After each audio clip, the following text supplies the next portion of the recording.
J'ai toujours eu des problèmes avec l'alimentation. Ma mère, quand j'avais 2 ans, un yaourt, c'est 2 tranches de charcuterie. C'était ça le repas pour elle, pour une enfant de 2 ans. Et quand mon père était là, lui, il adorait cuisiner. Il passait des heures en cuisine. Mais lui, c'était pas pour nous faire plaisir qu'il faisait de la cuisine. Pour lui. Il faisait pas mal de plats, par exemple, avec de l'alcool, parce qu'il était alcoolique, et donc il buvait, tu vois, genre pendant qu'il préparait la cuisine. Et donc, nous, on crevait la dalle et on mangeait à 16-17 heures. Et donc, moi, je me suis retrouvée toute seule et j'avais pas vraiment d'argent pour manger, tu vois. Donc, du coup, je mangeais à la cantine. Quand il y avait la cantine, ça allait. Tu seule à 15 ans. Ouais, bah oui, parce qu'il y avait personne. Hello tout le monde et bienvenue dans un nouvel épisode de Papote et Popote.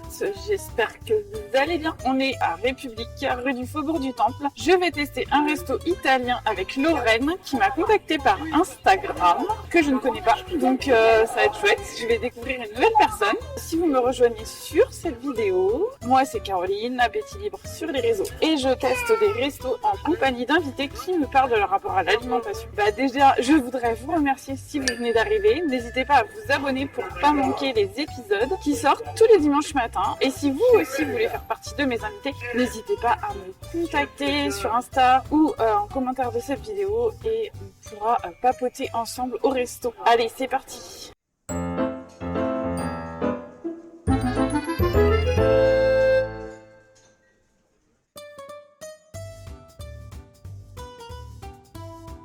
Donc me voilà devant le resto Mama Ioa avec Lorraine.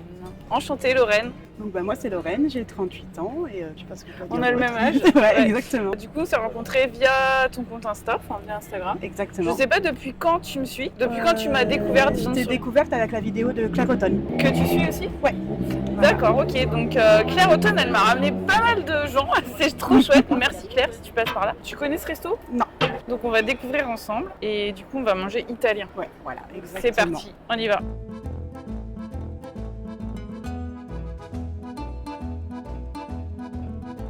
Bah écoute, la première question que je vais te poser, c'est pourquoi tu as choisi ce resto? Ouais, parce que j'adore la cuisine italienne et notamment les pizzas au feu de bois. C'est ton plat préféré? Je sais pas si c'est mon plat préféré, je crois que mon plat préféré c'est les plats que me fait mon copain parce qu'il cuisine trop bien, mais je saurais pas dire lequel plat. Ah ouais, il cuisine vraiment très bien. Pro? Non, mais il cuisine bien et en plus il s'est amélioré avec le temps. Ça fait très longtemps qu'on est ensemble et du coup il s'est beaucoup amélioré. Enfin, il cuisinait déjà bien au départ, mais forcément au fur et à mesure, à force de tester des choses, etc., il est devenu vraiment très bon dans ce qu'il fait en cuisine. D'accord, il fait du salé? Il fait du salé et du sucré. Ok, les deux. Ouais, mais en général, je crois que je préfère quand même quand il fait du salé, mais il fait aussi des choses sucrées très bonnes. C'est une chance, ça, dis-donc, d'avoir un copain cuisine. Ouais. Et du coup, c'est quoi le truc qui fait que tu préfères? Alors, il fait de très bons bobounes. Ça fait longtemps qu'il n'en a pas fait d'ailleurs. C'est un petit message. Non, il est pas du tout asiate, mais il fait de très bons bobounes. Et sincèrement, tu vois, au début, quand il faisait des bobounes, il y avait justement il y aurait eu beaucoup à refaire, tu vois, à s'améliorer et tout. Et alors maintenant, je trouve que il n'y a même plus forcément d'intérêt d'aller manger des bobounes ailleurs. Parce qu'il les fait de super façon. Le seul défaut qu'il a, c'est que parfois c'est un peu trop pimenté. Ouais. C'est très bonne pizza aussi d'ailleurs. Avec la pâte et tout. Ouais, ah oui. Mais même sans le four. Ah, du coup, forcément, c'est pas comme les pizzas au feu de bois, mais c'est très bon quand même. Du coup, toi, tu cuisines pas? En fait, moi, j'aime bien cuisiner, mais j'ai souvent la flemme. J'ai pas l'énergie en fait et de vous faites cuisiner. Pas à deux, du coup? Non, parce qu'il aime bien faire tout seul quand il fait en général. Ce que j'aime bien, c'est que moi, j'embauche mon mari pour faire des petits trucs, genre couper les légumes. Ah non, lui, il adore faire tout. Et puis moi, j'ai du mal à manger ce que je cuisine en fait, tu vois. Ah ouais, pourquoi? Bah, je sais pas, c'est lié à toute mon histoire, mais... Tu trouves ça moins bon? Ouais, en général, je trouve ça moins bon. Et alors, ça dépend. Si je cuisine pour les autres, ça va. Mais alors, si c'est que pour moi, c'est un peu la cata, tu vois. Je vais pas forcément apprécier ce que je vais avoir fait, quoi. Et du coup, tu te définis comment en tant que mangeuse? S'il y a un adjectif que tu pourrais te mettre? Moi, je mange un peu de tout. J'ai du mal à faire des repas sans viande. J'adorerais être végétarienne, mais j'ai tellement de problèmes avec l'alimentation que je me dis, ce serait se mettre une contrainte en plus, tu vois. Et du coup, ton adjectif, ça serait quoi? Mangeuse, je sais pas. Bah, flexitarienne, quoi. Du coup, vraiment manger de... Enfin, je mange de tout, ouais. On a été servi rapidement, hein. Ouais. Et puis regardez-moi cette croûte épaisse. Alors attends, la question, est-ce que toi t'es du genre à manger la croûte ou pas? Ah bah cette croûte là en tout cas, oui, c'est sûr. Ça a l'air trop bon. Du coup, est-ce que tu veux qu'on se fasse goûter? Ouais, je veux bien. Enfin, un piquant comme j'aime bien. C'est très bon. Toi, ta cuisine préférée, c'est quelle cuisine? J'aime bien la cuisine asiatique. Après la cuisine italienne aussi. Mais la cuisine asiatique, t'as un pays ou c'est vaste? J'aime beaucoup la cuisine coréenne. Ah ouais. Ah, je trouve ça incroyable. J'ai découvert ça il y a pas très longtemps parce que c'était pas très répandu avant. Ouais. C'est à la mode. Ouais, je trouve que c'est devenu à la mode depuis quelques années là. La pâte, elle est trop bonne. C'est vrai, hein. Elle est légère, moelleuse, ouais. Ouais. Très bonne adresse de pizza. Franchement, t'as bien choisi. Tu l'as trouvé comme ça Je vais le garder sur The Fork, tu sais, Ouais. parce que j'aime bien avoir des réductions quand tu vas au restaurant. En fait, ce qui est bien sur The Fork, c'est que tu as non seulement les réductions, mais tu as aussi les notes, quoi. Ça te permet de voir quand même un peu les avis qu'il y a sur le resto et de choisir en conséquence, quoi. Et du coup, pour rentrer dans le vif du sujet, tu veux parler un peu de ton parcours avec l'alimentation depuis le moment où tu t'en rappelles? En fait, moi, j'ai toujours eu des problèmes avec l'alimentation. C'est-à-dire qu'avant mes 6 ans, j'étais plutôt du genre limite anorexique, tu vois. Maigre, mais surtout, je mangeais vraiment pas beaucoup. Et pourquoi tu te rappelles? Bah, en fait, le truc, c'est que déjà, ma mère, quand j'avais 2 ans, j'ai une lettre qu'elle a écrite à quelqu'un et que la personne m'a donnée. Et en fait, dans la lettre, à un moment, elle dit oui, bah, elle m'appelait Lolo. Donc là, je vais nourrir Lolo en lui donnant un yaourt et 2 tranches de charcuterie, quoi. Tu vois, c'était ça le repas pour elle, pour une enfant de 2 ans. Tu vois, donc forcément, déjà, ça pose un peu le problème, quoi. Et pourquoi? Parce qu'elle avait son idée à elle ou c'est parce que tu mangeais que ça? Non, pour le coup, je pense que c'est parce qu'elle avait la flemme et que tu vois, c'était plus facile pour elle de faire comme ça. D'accord. Elle mangeait comme ça aussi, elle? Oh ouais, je pense qu'elle mangeait un peu comme ça, ouais. Il y a eu une longue période où je ne mangeais que 2 aliments. Alors c'est des trucs très spécifiques, c'était ce qu'on appelle des steaks du fromager, c'est du fromage fané et des petits gervais, donc tu sais les petits suisses aux fruits là. Donc je mangeais que ça, jusqu'à un certain âge, quand j'étais vraiment très petite et je mangeais vraiment pas grand chose et donc du coup effectivement j'étais plutôt maigre, en plus j'étais déjà assez grande, donc je mangeais à la cantine. Et quand j'étais en dernière année de maternelle, j'ai une institutrice qui m'a prise sur ses genoux et qui m'a fait manger, tu vois. Parce qu'elle se rendait compte que je mangeais rien et donc elle m'a fait manger. À partir de là, la tendance s'est inversée. Donc quand je suis rentrée en primaire, j'ai commencé vraiment à prendre beaucoup de poids. En plus j'avais une scoliose, donc tu sais, je me tenais vraiment le ventre sorti. Donc oui, en primaire j'ai commencé à exploser au niveau poids, donc ça a été vraiment le contraire. Et ma mère en fait, quand elle cuisinait, c'était vraiment des plats hyper simples et hyper, tu vois, des conserves, des trucs, mais vraiment très plus que simple, quoi. Dès qu'il y avait quelque chose qui sortait de l'ordinaire, c'était un peu la fête du coup, tu vois, parce qu'elle était en dépression, etc. Donc la plupart du temps, c'était pas très joyeux. Et donc en fait, tu vois, quand ça sortait un peu de l'ordinaire, c'était plutôt justement le côté joyeux, mais du coup c'était des repas vraiment ouais, et puis des crêpes, ce qu'elle appelait des goûters repas, c'est-à-dire que par exemple elle allait à Carrefour et puis elle achetait tout un tas de viennoiseries et puis on mangeait que des viennoiseries le soir, tu vois, donc forcément donc il y avait un côté festif mais qui était relié du coup vraiment à la malbouffe, mais vraiment tu vois, c'est même pas genre un burger et des frites, quoi, c'est vraiment n'importe quoi, enfin. Et quand mon père était là, parce que mon père il était militaire à Paris, donc nous on habitait à Metz, et quand mon père était là, lui il adorait cuisiner. Mais tu vois, le week-end, je sais, en général le week-end qu'il cuisinait et il passait des heures en cuisine. Et le problème c'est que, tu vois, moi j'étais toute petite, j'avais 8-9 ans, et lui, il s'en foutait en fait qu'on mange à 16-17 heures le repas du midi, tu vois. Donc en fait, non, je rigole, c'est pas drôle. Quand on mangeait quelque chose d'élaboré, finalement quelque chose de plutôt. Vous creviez la dalle. Eh ben c'est ça. En fait, on était à attendre. En plus, mon père, ça se passait pas bien avec lui, donc en plus, c'était pas lié à des bons sentiments. Et en plus, voilà. Et les autres moments où on mangeait des repas élaborés. Mais ceci dit, je te coupe juste, mais tu passes. Enfin, je sais pas si t'as des enfants, mais non. Quand tu passes des heures en cuisine au détriment plutôt de passer avec tes enfants, je trouve pas ça terrible. Alors c'est sûr, ils peuvent manger des trucs de fou, mais des fois, moi, je trouve ça mieux un parent limite qui va pas faire à manger ou qui va prendre un truc surgelé, mais qui va passer un temps de qualité pour jouer avec son enfant. Je pense que l'enfant gardera beaucoup plus que, tu vois. Après, c'est sûr, si c'est tous les jours qu'il mange des trucs. Après, tu peux manger très bien un truc surgelé. Bien sûr, mais lui, c'était pas pour nous faire plaisir qu'il faisait de la cuisine. C'était pour lui. C'était pour lui. Et d'ailleurs, en général, il faisait pas mal de plats, par exemple, avec de l'alcool, parce qu'il était alcoolique, et donc il buvait, tu vois, genre pendant qu'il préparait la cuisine. Et donc, nous, on crevait la dalle et on mangeait à 16-17 heures. Et les autres moments où on mangeait des repas plus qualitatifs, c'était chez mes grands-parents. Le problème, c'est que mes grands-parents, ils m'aimaient pas du tout. Donc, du coup, tu vois, ça se passait très mal à chaque fois quand on allait chez eux. Donc, je pense en plus, tu vois, que j'ai lié les repas plus élaborés. C'est même pas forcément des repas sains, hein, tu vois, je veux dire, mais plus élaborés, plus cuisinés. Pas forcément quelque chose de très cool pour moi, quoi, tu vois. Franchement, c'était pas les meilleurs moments. Donc, en fait, où je mangeais vraiment de la merde, mais vraiment, où je mangeais mieux. Mais par contre, je vivais des moments de merde. Donc, c'était pas hyper cool, quoi. Quand je suis rentrée à peu près en 6e, 5e, j'ai grandi vite. Moi, je faisais 1m72, je faisais cette taille-là en fait en 5e. Ah ouais. Donc j'étais très grande et je me suis beaucoup affinée. Donc là, à ce moment-là, j'étais beaucoup plus fine. Je faisais 1m72 et je variais au niveau du poids, tu vois, entre 75 et 95 kg. Et pourquoi je variais autant? Parce que c'est l'époque où j'ai fait... je pense que j'ai fait des régimes en primaire aussi, mais j'ai fait beaucoup de régimes au collège. Moi, j'aime quand même. Ah oui. Faire des régimes à 12 ans. Ah oui, mais pour moi... Mais après, moi...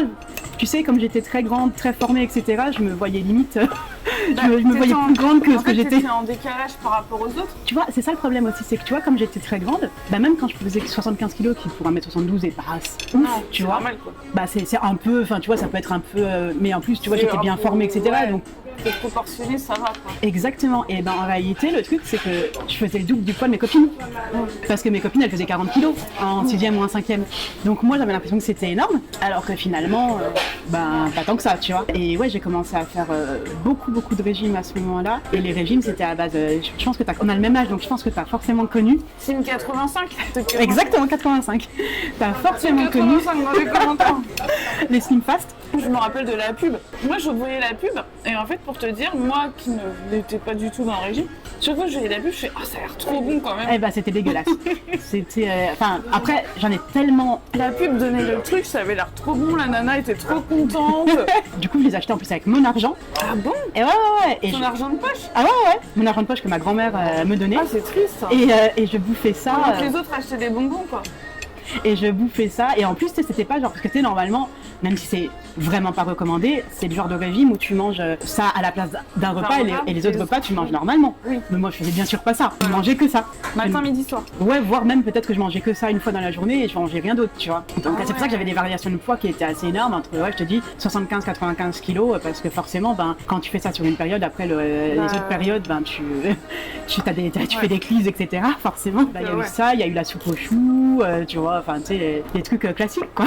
Et ouais, j'étais vraiment très jeune. Les trucs classiques des années 90, quoi. Ouais, exactement. Et en plus, on te vendait ça, moi je me souviens. Comme normal, quoi. Ouais, moi je me souviens d'une voisine. Mais ouais. Ils étaient pas choqués. Tu sais, ils disaient plutôt que j'étais adolescente, puis je faisais beaucoup plus vieille que mon âge, donc je sais pas s'il y avait peut-être un décalage en se disant, ben oui, elle est jeune, mais elle fait tellement plus vieille que son âge que peut-être que les gens se rendaient pas compte qu'ils s'adressaient à une enfant, quoi, finalement, tu vois. Tu sais, le poids aujourd'hui, c'est important, c'est quelque chose de très dans la société, etc. Mais à l'époque, tu vois, je veux dire, on avait vraiment aucun problème à donner des conseils de régime aux gens, quoi. C'était vraiment dans les mœurs, quoi. Il y avait aucun souci là-dessus. J'avais un vélo d'appartement et du coup, je me butais sur le vélo d'appartement, mais uniquement pour maigrir, quoi, tu vois. Et c'est à cette époque que j'ai commencé à me peser tout le temps. Je me pesais avant de faire du vélo, je me pesais après avoir fait du vélo, tu vois. Enfin, c'était vraiment. Donc à cette époque-là, tu penses que c'est là que tes TCA ils ont commencé? Ils ont commencé bien avant, dès la petite enfance, mais c'est là que mais vraiment. En fait, dans la petite enfance, c'est pas clair en fait ce que t'avais.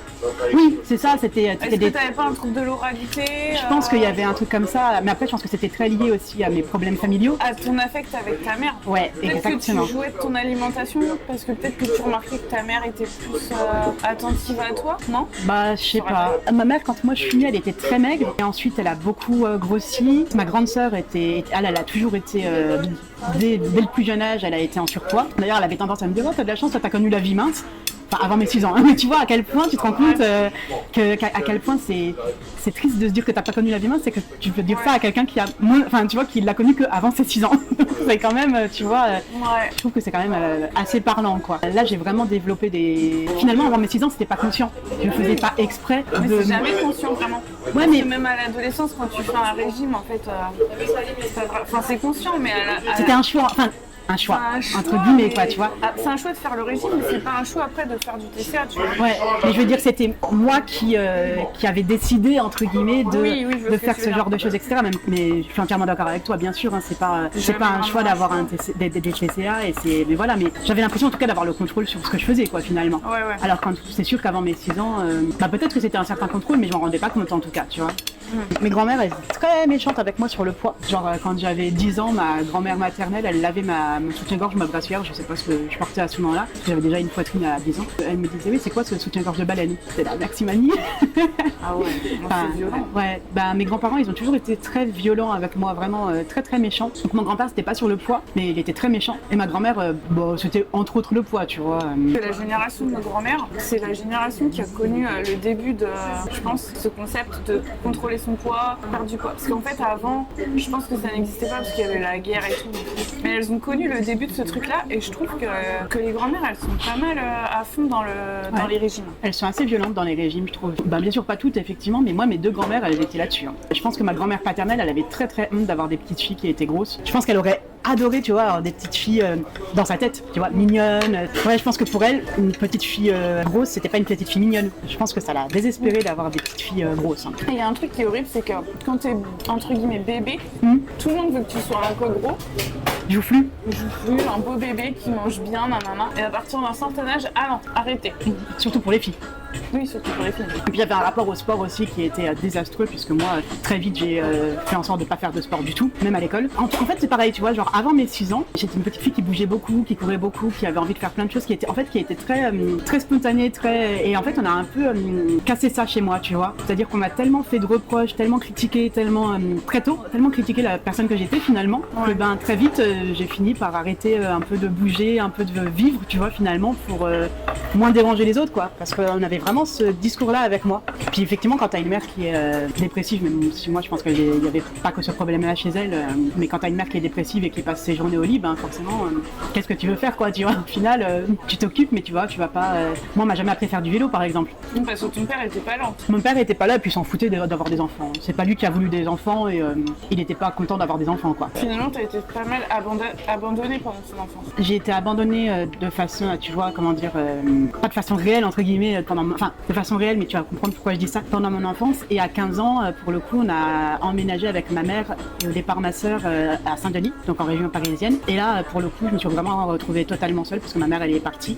Ah ouais? Elle est partie où? Ma mère, elle faisait beaucoup de cures l'été. Cures de quoi? Alors, ou des cures d'amaigrissement, ou des cures pour la dépression. Je pense que c'était plus pour avoir des vacances, tu vois. C'est-à-dire que nous, on n'était pas à l'école, donc forcément, elle devait plus s'occuper de nous. Ouais. On n'a pas été beaucoup en colonie de vacances, mais j'étais en colo à 4 ans, quoi. Donc certes, j'avais ma grande sœur avec moi, mais c'est quand même hyper tôt pour aller en colonie de vacances. Hein. Ouais. Et donc je pense qu'elle avait pas du tout envie de s'occuper de nous pendant 2 mois entiers, tu vois. Je pense que pour elle, c'était pas envisageable. Donc en fait, ce qu'elle faisait, c'est qu'effectivement, elle faisait des cures pour souffler un peu de notre présence. Mais qui s'occupait de vous pendant ce temps-là? Ou elle nous envoyait chez nos grands-parents. Des fois, c'était mon père, mais bon, le problème, c'est que mon père, c'était vraiment pas un père, quoi. Tu vois, je veux dire, émotionnellement, c'était vraiment pas un père, quoi. Donc, mais on était plutôt chez nos grands-parents à ce moment-là. Et la dernière cure qu'elle a faite, elle a rencontré la femme du directeur d'un hôpital à Saint-Denis, qui lui a dit, viens, elle bossait pas, tu vois, à ce moment-là, donc elle lui a dit, viens bosser à l'hôpital où mon mari est directeur, comme ça, tu auras un logement de fonction, etc. Parce qu'en plus, on allait se faire expulser du logement où on était à ce moment-là. Ah oui, c'était un HLM, mais elle payait pas le loyer, donc forcément, ouais. En fait, ils voulaient nous mettre dans un logement plus petit, mais moins cher. Du coup, on a déménagé à Saint-Denis, sauf qu'elle a pas commencé à travailler finalement. L'endroit où j'ai vécu à ce moment-là, donc elle est vite partie parce qu'en fait, elle a été avec des hommes, etc. Et au début, elle revenait tous les 3 jours, tu vois, par exemple, et puis au fur et à mesure du temps, elle est plus du tout revenue. Donc moi, j'étais toute seule, et moi, je trouve que c'est hyper important dans l'histoire que j'entretiens avec l'alimentation, et aussi dans l'image que les gens ont des personnes grosses. Ta sœur, mais t'avais pas d'adulte? En fait, ma sœur était adulte parce qu'elle avait moi j'avais 15 ans, ma sœur avait 19 ans, et ma sœur vous viviez comme ça sans adulte? Ma sœur, elle est partie vite chez mes grands-parents parce que, contrairement à moi, mes grands-parents adoraient ma sœur. Et ensuite, elle a rencontré quelqu'un, donc voilà, ouais. Mais au départ, elle a été chez mes grands-parents. Et donc, moi, je me suis retrouvée toute seule et j'avais pas vraiment d'argent pour manger, tu vois. Donc, du coup, je mangeais à la cantine. Quand il y avait la cantine, ça allait. Tu seule à 15 ans? Ouais, oui, parce qu'il y avait personne. Dans la maison? C'était un espèce de studio, et en plus, le truc, c'est que c'était des logements de fonction. C'était devant l'hôpital de la Fontaine, mais c'était hyper mal géré. Et donc, en fait, du coup, tout l'immeuble, c'était un squat, tu vois. Ah ouais, mais qui payait les loyers? Justement. Et donc, non seulement, on n'avait pas le droit d'y être parce que personne ne travaillait à l'hôpital et c'était un logement de fonction. Ouais. Et en plus, personne payait le loyer. Au bout de quelques mois, c'est devenu problématique. Mais au départ, comme il y avait beaucoup de problèmes dans cet immeuble, beaucoup de squats, etc., au départ, c'est resté un peu comme ça, tu vois. Le truc, c'est que moi, quand je mangeais à la cantine, ça allait parce que j'avais à manger. Les autres moments, j'avais pas forcément à manger. J'avais la pension alimentaire de mon père, mais c'était 100 € par mois, donc tu vas pas loin. Parce qu'à 15 ans, t'es quand même encore un peu une enfant, quoi, et tu sais pas gérer. Et que tu fais en plus des crises alimentaires. Quand j'avais de l'argent, il m'arrivait d'acheter de quoi faire une crise alimentaire, mais pas de quoi m'acheter des repas équilibrés. En plus, c'était un immeuble qui était infesté de cafards, au point que la cuisine, au bout d'un moment, était plus utilisable. Donc du coup, je pouvais même pas me préparer à manger, tu vois. C'était vraiment très très compliqué de pouvoir manger. Super seule. Ah bah oui, j'étais... Heureusement que j'avais le lycée. T'avais des amis? J'avais des amis et j'étais très bonne élève, donc du coup... t'es très bonne élève? Ouais. C'est fou à quel point tu peux être bonne élève alors que vraiment, clairement, c'est pas... Ouais, mais et du coup, les profs étaient très présents pour moi, tu vois. Mais en même temps, à un moment, ça s'est su, tu vois, tout ça. Même l'assistante sociale le savait et tout, mais ils voulaient prévenir personne parce qu'en fait, comme j'étais bonne élève et que j'avais l'air tellement mature et tout, ils voulaient pas me perturber. Donc ils se disaient, on laisse le statu quo, quoi. Sauf que c'était un statu quo un peu particulier, notamment pendant les vacances. Parfois, je ne mangeais pas. Et le pire dans tout ça, c'est que comme j'étais grosse et que j'avais pas d'argent gens font manger, ben moi j'étais contente de pas manger. J'étais contente de pas pouvoir manger en me disant bah au moins je vais maigrir, tu vois. Ça me fait penser à un truc, c'est qu'aujourd'hui c'est la fête des mères et que honnêtement, là j'avais fait une story sur Instagram, j'ai été choquée des réponses. Ouais. Je sais pas si t'as vu. Non, j'ai En pas fait, vu. la fête des mères, bon, c'est un très beau concept. Franchement, ça a ses limites et je pense qu'à l'heure d'aujourd'hui, maintenant qu'on est un peu plus, entre guillemets, éduqués sur plein de sujets, on devrait appeler ça autrement. Je veux bien qu'on fasse une fête, mais voilà, faut que Il y a plein de familles qui. Et puis quand tu vois, moi je trouve que c'est surtout les publicités qui sont dérangeantes. Alors il y a l'école déjà, mais il y Et a. toi, à l'école, t'as du mal le vivre, la fête des mères aussi par moment. Ben, pas quand j'étais toute petite, parce que quand Oui, j'étais toute mais petite, après, moi je l'aimais ma quand mère. t'es ado. Je me rendais pas compte. Et ado, tu fais moins de trucs pour la fête des mères, donc t'es moins. Mais toute petite, moi je l'aimais ma mère, donc je me rendais pas compte que c'était une. Je savais qu'elle allait mal, On aime toujours sa mère. mais alors moi je l'aime plus maintenant. Oui, mais mais, quand on est enfant, je mais veux voilà, dire, quand on est enfant, on aime sa mère. tu peux avoir le parent le plus maltraitant de la terre, tu vas l'aimer. Moi j'aimais pas mon père, et ma sœur et moi on n'aimait pas mon père, on lui mettait un peu tous les torts sur le dos. Alors Mais il que, était pas présent. il était juste pas présent en fait, mais c'était plus clair du coup. Quand quelqu'un n'est pas présent et qu'en plus quand il est là, ben c'est pas la joie. Mais quand il y a quelqu'un qui est présent physiquement. Bon, après, je veux pas dire, je pense que des fois tu n'aimes pas quand il y a vraiment des Des grosses maltraitances, et encore, parce que tu te dis que c'est de ta faute en réalité. Exactement. Moi par exemple, mon grand-père, il a été très maltraitant avec moi. C'était quasiment la personne que dans les adultes Que t'aimais le que j'aimais le plus. Lui et mon parrain, mon parrain, quand je suis née en septembre, il m'offrait mes cadeaux d'anniversaire en décembre, tu vois, un peu le genre. Je le voyais pas beaucoup. Et dès qu'il a eu une autre filleule, je crois que c'était quand j'avais 10 ans, il en a plus rien eu à foutre de moi, tu vois. Déjà qu'il n'en avait pas non plus grand chose à foutre de moi avant, mais voilà. Mon grand-père qui était quand même plutôt maltraitant et mon parrain qui, voilà, était un peu indifférent, voilà, qui m'apportait de temps en temps des attentions, mais très rarement, tu vois. Je les aimais vraiment énormément. Mais parce que, ben, forcément, j'avais pas de père concrètement. Quand tu es enfant, tu vas toujours te remettre toi en question. Enfin, ça demande une certaine maturité pour dire c'est pas moi le problème, tu Puis vois. on te dit en plus que c'est toi le problème. Ah oui, donc en fait, quand Tu le t'es crois petit, comment tu peux prendre de la distance? Bah pareil dans la lettre, tu sais dans les lettres que je te disais là Ouais. que j'ai récupérées. Là par contre pour le coup ma mère avait dû me défendre dans les lettres. J'avais 2 ans et ma grand-mère me disait que j'étais une méchante petite fille et que j'étais une mauvaise petite fille, etc. Que j'étais ignoble, etc. Parce que je m'étais réveillée à 7h du matin. Pourquoi dire ça à une petite fille? Juste parce qu'elle s'est réveillée en fait. C'est juste naturel de se réveiller en fait. Donc tu Surtout peux les pas. enfants se lèvent tôt, quoi. C'est un peu leur mode de fonctionnement. Du coup, après, comment ça s'est passé après tes 15 ans là?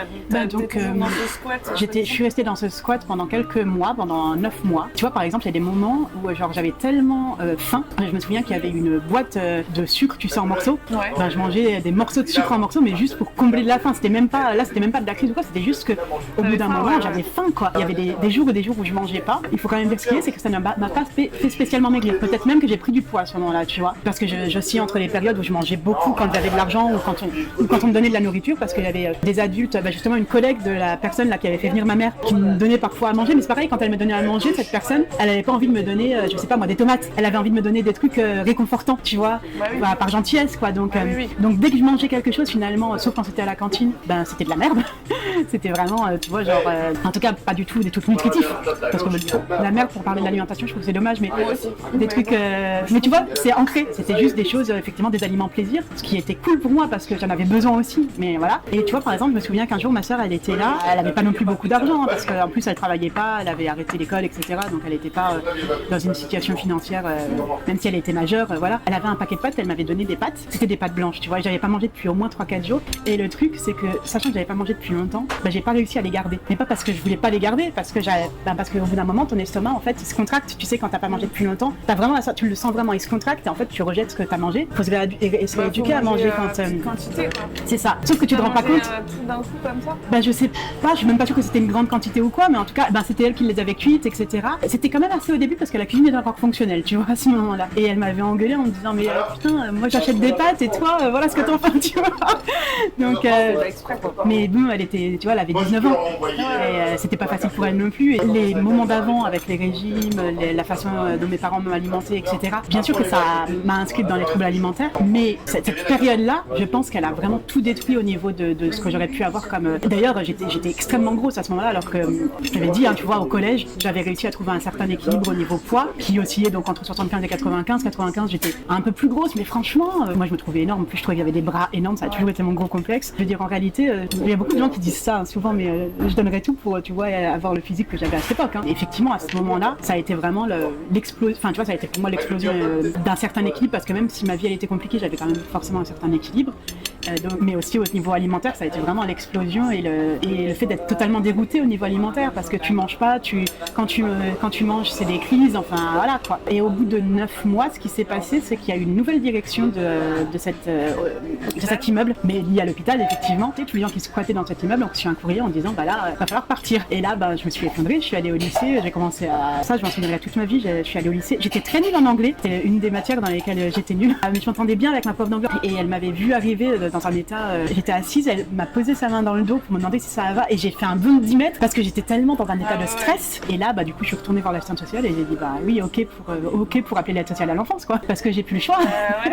Là, j'avais fait de la résistance pendant des mois et des mois, les profs qui me disaient mais t'es sûre que tu veux pas, l'assistante sociale qui essayait de me convaincre et tout, mais je faisais de la résistance et là je dis ok, en fait c'est fini. Ils ont appelé l'aide sociale à l'enfance, sauf que c'était un vendredi et moi j'avais pas cours ce jour-là et j'étais avec ma sœur en train de faire les boutiques et ils m'ont cherché dans tout le lycée parce qu'en fait l'inspectrice de l'aide sociale à l'enfance, quand elle a su la situation, moi j'avais dit à l'assistante sociale ok, je veux bien aller en famille d'accueil etc, mais je veux passer un dernier week-end tranquille quoi pour me faire à l'idée. En fait l'inspectrice, quand elle a appris la situation, elle a dit c'est hors de question, donc ils m'ont cherché partout. En plus ils se sont inquiétés parce que j'étais nulle part, enfin eux ils me voyaient nulle part et j'avais pas de portable à l'époque parce que c'était il y a longtemps.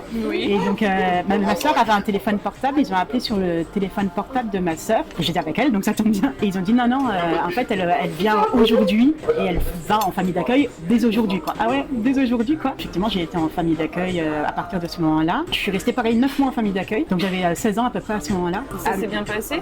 C'était une famille incroyable, c'était des Marocains et ils étaient d'une gentillesse. En fait je peux comparer, je peux avoir un point de comparaison parce que j'ai été en famille d'accueil chez d'autres personnes pendant une période de vacances, et l'autre famille d'accueil, tu pouvais pas te servir dans le frigo quand t'étais pas leurs enfants. Ils avaient 2 salles de bain, il y avait une salle de bain pour la famille et une salle de bain pour les enfants, et vraiment enfin c'était ouf quoi. Alors que la famille d'accueil dans laquelle je suis restée vraiment plus longtemps, enfin je veux dire ils ont jamais, au contraire je vidais un peu le frigo parce que j'étais toujours dans des crises etc, et elle m'a jamais fait une seule remarque quoi. Franchement des gens adorables. Et quand j'ai eu 17 ans, en fait par contre je me faisais beaucoup de mal et je pense que mon éducatrice elle trouvait ça un peu difficile à gérer pour une famille d'accueil, et donc du coup quand j'ai eu 17 ans elle m'a proposé à partir de 17 ans, enfin tu pouvais, maintenant c'est à partir de 16 ans même, mais tu pouvais vivre en logement autonome avec l'aide sociale à l'enfance. Par contre tu avais des suivis psy et éducateurs réguliers, même pas forcément qui venaient, mais toi tu avais 2 rendez-vous avec un psy, mais ils appellent ça accompagnement psycho-éducatif, enfin tu vois je sais plus comment ils appelaient ça exactement. T'as eu un logement à toi? J'ai eu un logement à moi, mais ce qui en fait était une très mauvaise idée. Enfin tu vois, déjà quand j'étais petite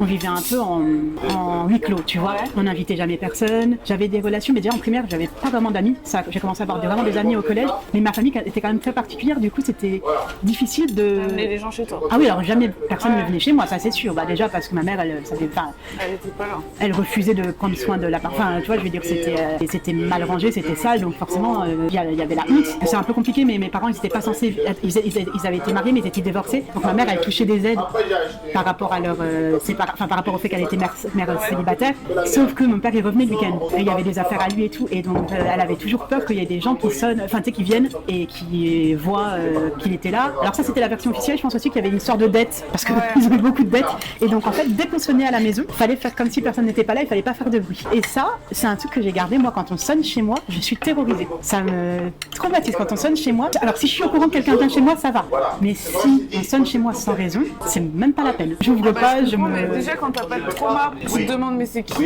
on vient chez moi, j'attends personne. Déjà à Paris, bon, tu flippes un peu, tu sais pas.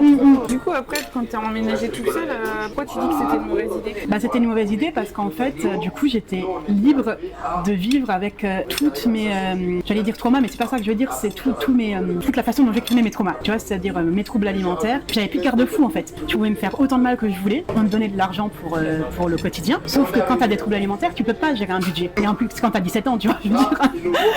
Donc forcément pareil, il y avait des moments où je mangeais beaucoup, puis il y avait des moments où je mangeais pas beaucoup, puis pareil j'étais dans les régimes à fond, tu sais, je pense qu'on peut même pas parler de régime parce que mes régimes c'était je mange une tomate avec un peu de feta dans la journée et c'est tout. C'est de l'anorexie. Ouais, c'est de l'anorexie, mais moi je le voyais forcément pas comme ça à l'époque, mais oui je pense que j'ai eu vraiment des phases qui passaient d'anorexique. Il y a beaucoup de gens qui font de l'hyperphagie ou de la boulimie, en fait c'est parce qu'ils alternent avec des phases d'anorexie. Et le pire c'est que moi j'étais persuadée que pour moi c'était la seule façon, même si j'avais un poids très élevé, c'était la seule façon de maintenir mon poids et de pas grossir encore, parce que je pensais que j'étais incapable de tenir une alimentation équilibrée sur le long terme. Comme je me disais ça, je me disais la seule façon de pouvoir équilibrer ton poids, c'est de passer par des périodes où tu manges quasiment rien pour perdre du poids. En fait, c'est de compenser les périodes où tu prends du poids parce que tu manges trop, etc. par les périodes où tu manges rien. Pour moi, c'était la seule façon de pouvoir équilibrer un poids, même s'il était très élevé, parce qu'il était faux en plus, parce que bien sûr, je grossissais, mais voilà. Mais en tout cas, de pas arriver à un poids encore pire, parce que je me pensais vraiment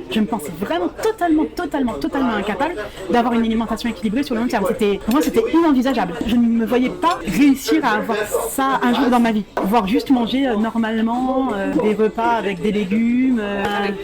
Avec plaisir, ouais. Je suis vraiment touchée de ton histoire. C'est pour ça que toutes les personnes qui commandent des fois sous les trucs Insta, il n'y a qu'à manger équilibré, nanana, arrêtez, vous ne savez pas ce qu'il y a derrière l'histoire des gens. Mais oui, mais tellement. Moi, j'ai passé une période de ma vie pendant quand même plusieurs mois où pendant quand même beaucoup de temps, je mangeais rien parce que j'avais pas d'argent. Donc les gars, arrêtez quoi. Quand tu commences à avoir des poids extrêmes, c'est qu'il y a quelque chose derrière. Il y a toujours une part un peu psychologique, tu vois. C'est pas juste de la gourmandise, c'est bon, t'as mangé un peu trop de McDo. Ça entretient le mythe que, en fait, et ça fait peur à tout le monde. Parce qu'après, tout le monde pense qu'ils vont être, s'ils ont été 2-3 fois au restaurant trop, ils vont aller être en obésité, tout ça. Alors qu'en plus, t'en vois plein des gens qui mangent beaucoup, qui font pas de sport et qui sont absolument pas gros. Bah, exactement. Mais ces gens-là, on s'en fout, on les laisse tranquilles. Hein. Alors que peut-être que, tu sais, il y a plein de gens qui commencent à développer du diabète à genre 40-50 ans parce qu'ils ont mangé de la merde toute leur vie. Mais personne leur a jamais rien dit parce qu'ils étaient pas gros, donc il n'y a aucun souci. Finalement, peut-être que les personnes grosses, elles vont peut-être même moins développer parce qu'il y aura tellement une notion de l'équilibre alimentaire, de ce qu'il faut manger, de ce qu'il faut pas manger, etc. que peut-être que finalement, elles auront fait peut-être même plus gaffe, même si elles restent grosses, que quelqu'un à qui on n'a jamais rien dit, quoi. Qu'est-ce qui s'est passé par la suite? Comment t'en es arrivé à la personne que t'es aujourd'hui? Je t'avais dit tout à l'heure, je détestais le sport et tout ça, j'avais de gros troubles alimentaires. En fait, moi, je pense que j'étais pas du tout incarnée dans mon corps. Le fait de me faire du mal et de manger beaucoup, c'était sans doute une façon de m'incarner dans mon corps, de ressentir des choses dans mon corps, en fait, parce que forcément, j'étais très littéraire, je lisais tout le temps, je passais mon temps à lire. D'ailleurs, on me le disait, quand j'étais en famille d'accueil, on me disait tout le temps, mais sors un peu, t'es tout le temps le nez dans tes bouquins et tout ça. Donc j'étais très dans un esprit, mais pas du tout dans mon corps, quoi. J'investissais pas mon corps, finalement, tu vois. J'ai commencé petit à petit à vouloir faire du sport. Mais alors au début, bien sûr, c'était faire du sport pour maigrir. Mais par exemple, j'ai voulu, au bout d'un moment, j'ai voulu apprendre à nager. Ça a été ma première relation, ma première vraie relation saine au sport. J'avais très peur de l'eau. Ça, pour le coup, on a eu des cours de natation payés par ma grand-mère. Mais ouais, j'avais très peur de l'eau. Pareil, on est de la même génération, alors je pense que t'as connu ça de près ou de loin, quand on te jette avec la perche dans l'eau. Ouais, je me rappelle de la perche, je me rappelle pas qu'on m'ait jeté dedans. Alors, moi aussi, on m'a jeté dedans et vraiment. D'ailleurs, maintenant, je sais nager, mais tu ne me feras pas plonger dans une piscine. Hein. C'est marrant parce que ma soeur, qui était toujours beaucoup plus rebelle que moi j'étais vraiment très sage. Elle, pendant les cours de natation, elle se cachait dans les toilettes pendant tout le cours de natation. Et donc, du coup, j'ai voulu apprendre à nager. Donc, j'ai commencé avec une copine. À quel âge? Je devais avoir 23-24. Ouais, du coup, ça devait être compliqué quand t'as 20 ans. Les peurs, je les avais. J'avais beaucoup de peurs très petites. Je pense que comme j'ai vécu dans un environnement pas du tout sécurisant, du coup, forcément, j'ai développé beaucoup de peurs. Mais j'ai commencé avec une copine tranquillement, et puis après, j'ai pris des cours avec des maîtres nageurs. Et c'était vraiment un plaisir. Et moi, je suis toujours dans l'extrême. Donc, quand j'ai commencé à aller à la piscine, j'ai été beaucoup à la piscine, plusieurs fois par semaine et tout. Et c'était vraiment un plaisir. Par contre, le problème, c'est que quand tu sais pas bien nager et quand tu as un peu peur de l'eau, les gens à la piscine, je sais pas si tu vas parfois à la piscine, ils sont pas du tout délicats, ils font pas du tout attention aux autres, en fait. J'y suis allée pas mal, ouais, pendant mes phases anorexiques. Ouais. En plus, tu vois qu'il y a plein de monde à Paris, c'est l'enfer. Ils se rentrent dedans. Moi, j'avais peur de me noyer, tu vois, donc forcément. Après, à un moment, j'ai été en salle de sport. Ça a été un grand pas pour moi parce que bizarrement, la piscine, quand t'es gros, oui, la piscine c'est compliqué, mais parce que on voit ton corps. Mais c'était quelque chose que j'avais déjà expérimenté. Enfin, la salle de sport, c'est un autre univers, quoi. Tu vois, c'est un pas à sauter. Enfin, je veux dire, quand t'es gros et que t'as jamais été en salle de sport, maintenant, avec les réseaux sociaux, avec plein de trucs, c'est beaucoup plus démocratisé. Ouais. Mais moi, quand j'ai commencé à aller en salle de sport, il y avait pas il y avait Facebook, quoi. Mais c'était quand? C'était quel âge? C'était il y a, je sais pas, 12 ans à peu près. Et j'avais très peur au départ d'aller en salle de sport parce que je connaissais pas cet environnement-là et que je savais pas comment on allait m'y accueillir, ce que j'allais pouvoir y faire. Parce que c'est pareil, qu'est-ce que tu vas faire dans une salle de sport quand tu connais pas les mouvements et puis quand tu te sens pas légitime en plus. Mais du coup, j'ai réussi à franchir le pas à une salle de sport qui était pas très loin de chez moi. Et puis, pareil, j'y allais pas. Ensuite, j'ai déménagé. C'était toujours pour maigrir.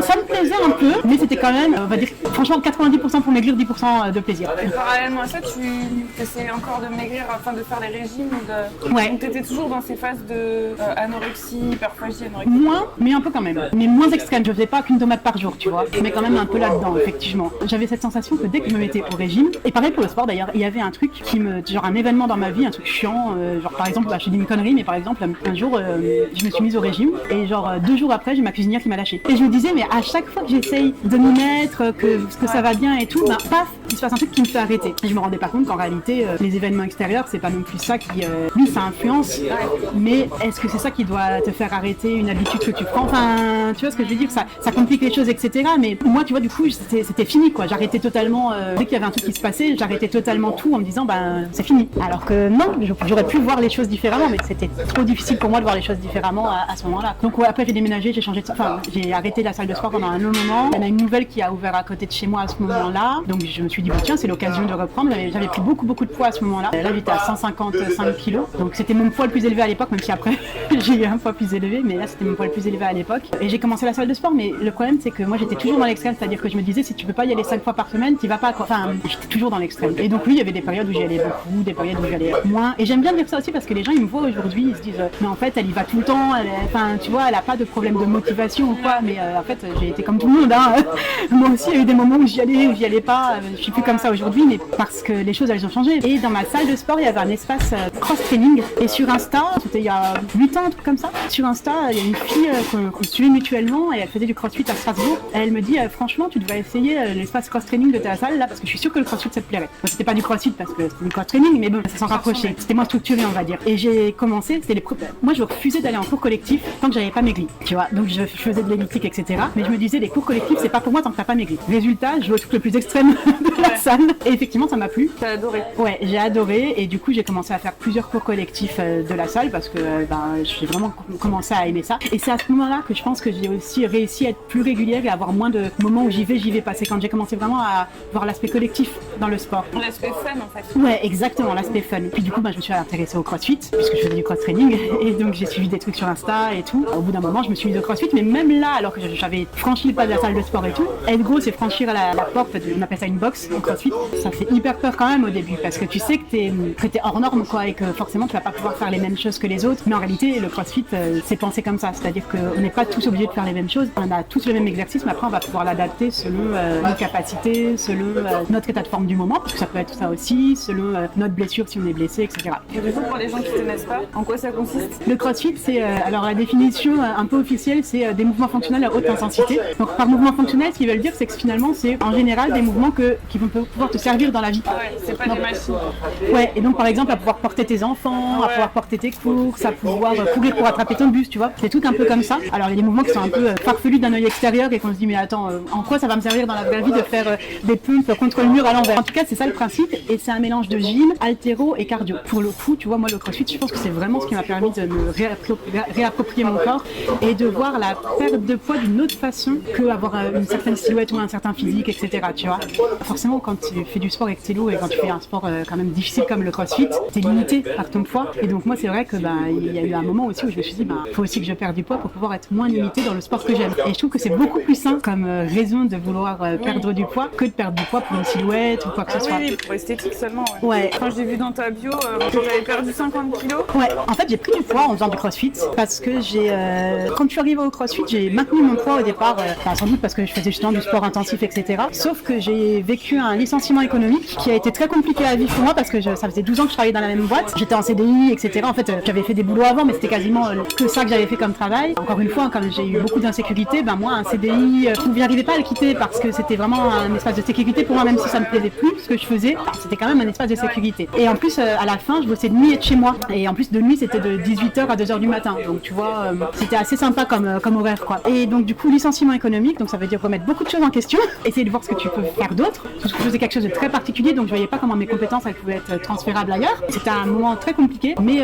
dès que j'ai su que j'étais licenciée, on l'a su en février, on a été licencié en septembre. 1er octobre, le 8 octobre, pardon, je commençais une formation. Parce que j'ai vraiment fait en sorte de pas me retrouver justement sans rien faire, etc. Et dans cette insécurité de me dire, je sais pas ce qui va se passer demain. Donc il fallait vraiment que j'ai ça. Sauf que du coup, ça voulait dire pour moi passer d'un travail de nuit à un travail de jour, beaucoup de stress. Puis oui, de l'inconnu, et moi l'inconnu, ça me fait très très peur. Donc j'ai pris beaucoup de poids à ce moment-là. J'ai atteint les 165 kilos. Après la formation, juste avant de commencer mon nouveau travail, parce que moi je fais de l'asthme, j'ai mon asthme qui s'est déréglé, j'avais des problèmes de dos et tout, et du coup au niveau du sport, ce que j'arrivais à faire au CrossFit, même si j'étais très grosse, etc., mais que j'arrivais quand même à tenir, avec l'asthme qui s'est vraiment encore plus développé, du jour au lendemain, je pouvais plus faire tout ce que je faisais avant. Et j'arrivais pas à le dire à mes coachs de façon naturelle, je sais pas, en fait, du coup, j'avais l'impression qu'ils attendaient de moi ce que je faisais avant, etc. Ça a été compliqué. Et après, j'ai commencé le nouveau boulot. Ça se passait mal parce que j'avais une collègue qui me harcelait, qui était vraiment une personne horrible. Je pense qu'elle n'aimait pas le fait que j'ai toujours le sourire et que je sois, tu vois, très spontanée et tout. Elle était très aigrie. Et donc, elle m'a vraiment beaucoup harcelée. Mais moi, bien sûr, c'est toujours pareil. Sur le moment, je ne voyais pas ça comme du harcèlement. Et je pensais que c'était ma faute. Tous les midis,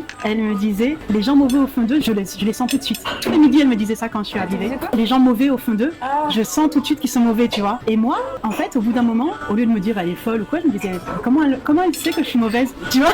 Les gens, ils arrivent à rentrer dans ta tête un peu trop facilement parfois, malheureusement, quand t'es sensible et tout. Ouais. Mon boulot, il était à 1 heure de la salle de CrossFit, donc j'y allais 2 fois par semaine, je faisais que de l'haltéro, donc des mouvements avec des barres quand t'es gros. Ce qui est le plus facile, c'est l'haltéro, parce que forcément, soulever des charges, c'est moins difficile que de faire de la gym. Utiliser ton poids de corps pour faire des mouvements, c'est difficile, ou de faire du cardio. Donc j'allais au plus simple pour moi, et je venais que 2 fois par semaine, ce qui est beaucoup pour plein de gens, je sais, mais pour moi, c'était pas énorme. C'était une manière de pas lâcher, mais tu vois, c'était un peu quand même comme si j'avais lâché. Et puis il y a eu le confinement, et ça m'a fait beaucoup de bien à moi, parce que du coup, je voyais plus ma collègue. Ah oui. Alors je bossais quand même et tout, et j'avais quand même des liens avec elle, parce que je continuais à bosser, mais c'était pas la même chose que de la voir tous les jours, quoi. J'allais plus au sport, et finalement, cette pause, ça m'a fait du bien, parce que je me suis plus sentie justement jugée, à me dire ah oui, mais tu. Alors tout le monde me disait mais on ne voit plus, parce que je venais tellement souvent avant que voilà. Ou on me disait mais tu fais plus que de l'haltéro, c'est pas bien. Et puis j'avais plus les mêmes capacités qu'avant, donc je me sentais très jugée, même si c'était peut-être pas le cas, tu vois, mais moi en tout cas je me sentais. Et puis je me jugeais sans doute moi-même aussi, tu vois. Et donc ne rien faire, être obligée de ne rien faire par le gouvernement finalement, ne pas avoir le choix. Et donc avoir cette liberté-là, ça m'a fait beaucoup de bien. Alors pas physiquement, parce que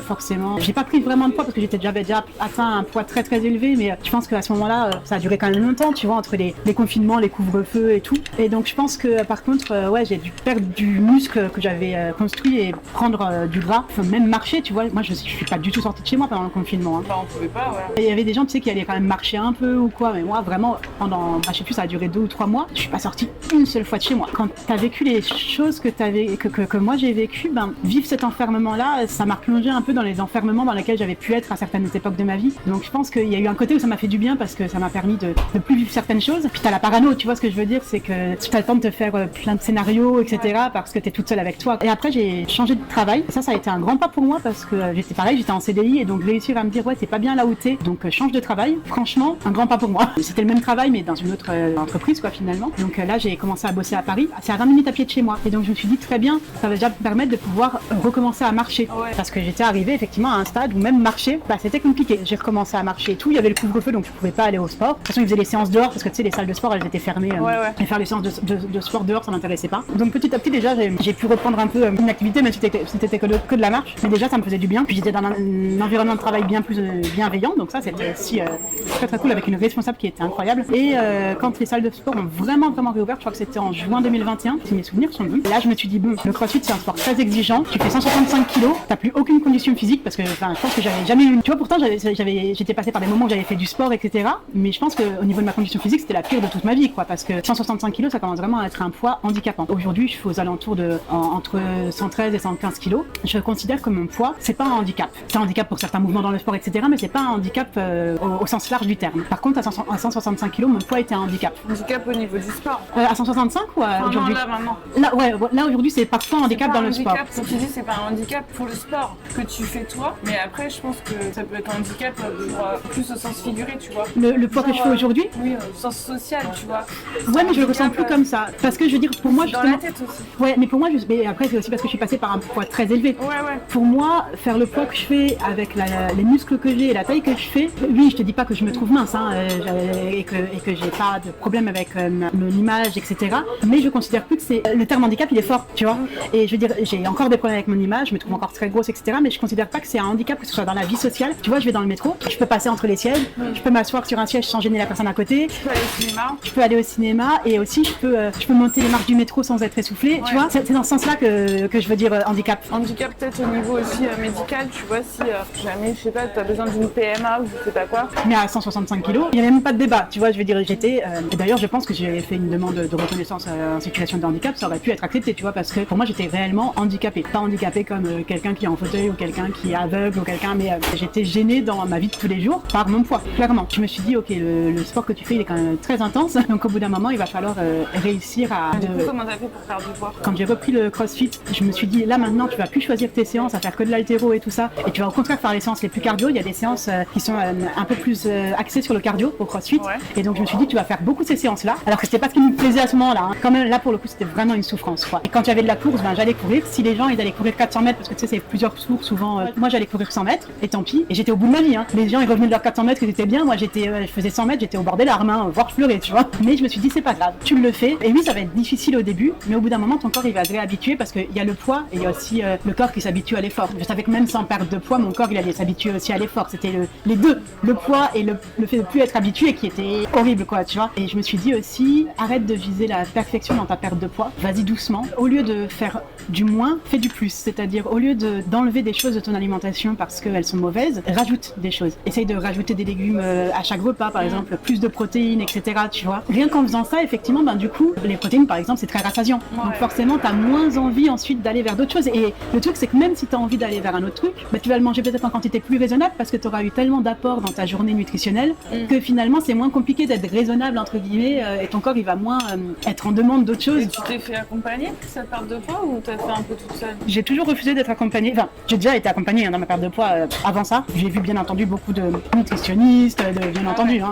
Là, dans cette perte de poids-là, j'ai refusé d'être accompagnée parce que je me sens tellement fragile en fait par rapport à la perte de poids et par rapport à mon alimentation que j'ai l'impression que si je suis accompagnée et que même si je sais que c'est pas toujours rendre des comptes, mais j'ai l'impression que si je dois rendre des comptes à quelqu'un, ça va être totalement contre-productif pour moi et que en fait ça va me faire vriller. Je veux faire les choses à ma manière et selon ce qui me convient à moi et sans devoir dire à quelqu'un tiens là tu fais comme ça, ah oui mais tu devrais peut-être plutôt faire comme ça, tu vois, même rien que le fait qu'on me dise mais tu devrais peut-être plutôt faire comme ça, j'ai peur que ça me fasse vriller en fait. Je suis trop fragile par rapport à ça. Mais du coup tu penses que en y rajoutant un petit peu de protéines, un petit peu de légumes, tout ça, tu faisais moins de crise, c'est ça? Ouais, je pense que c'est ça qui t'a fait maigrir. En fait, ce que j'ai essayé de faire, c'est d'avoir une autre relation à l'alimentation finalement, tu vois.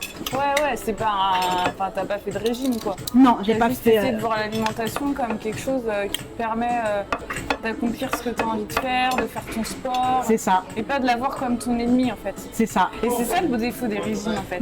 C'est qu'ils arrivent à te faire penser que l'alimentation est ton ennemi. À diaboliser l'alimentation. T'arriveras jamais à perdre du poids si tu vois l'alimentation comme ton ennemi. Mais tu sais, il y a une phrase qui dit que si tu t'acceptes pas déjà comme t'es avec ton poids en trop, etc. Et moi, ça pour le coup, c'est un truc qu'on m'a dit dès l'adolescence par contre. Si tu t'acceptes pas déjà comme tu es, t'arriveras jamais à perdre du poids. Alors je sais pas si c'est vrai, parce que je pense que c'est beaucoup plus complexe que ça et qu'on peut perdre du poids même quand on s'accepte pas, mais en tout cas, ça veut dire quelque chose. Ça peut tenir sur le long terme. Tu peux toujours perdre du poids. Mais après, est-ce que ça tient et est-ce que c'est tenable sur le long terme? Est-ce que c'est serein? Parce qu'en fait, souvent, quand tu mets en place des techniques de perte de poids, soit tu finis par faire des compensations, des crises ou quoi. Souvent, tu développes un TCA ou un rapport bizarre à la nourriture qui font que tu dérègles un peu ton... Ou alors tu tombes dans l'anorexie, quoi. C'est ça. Et je pense que les gens qui ont jamais eu de problème avec l'alimentation, ils peuvent absolument pas comprendre ce que c'est. Je pense qu'ils peuvent même pas s'imaginer ce que c'est en fait. Il y en a qui regardent mes vidéos.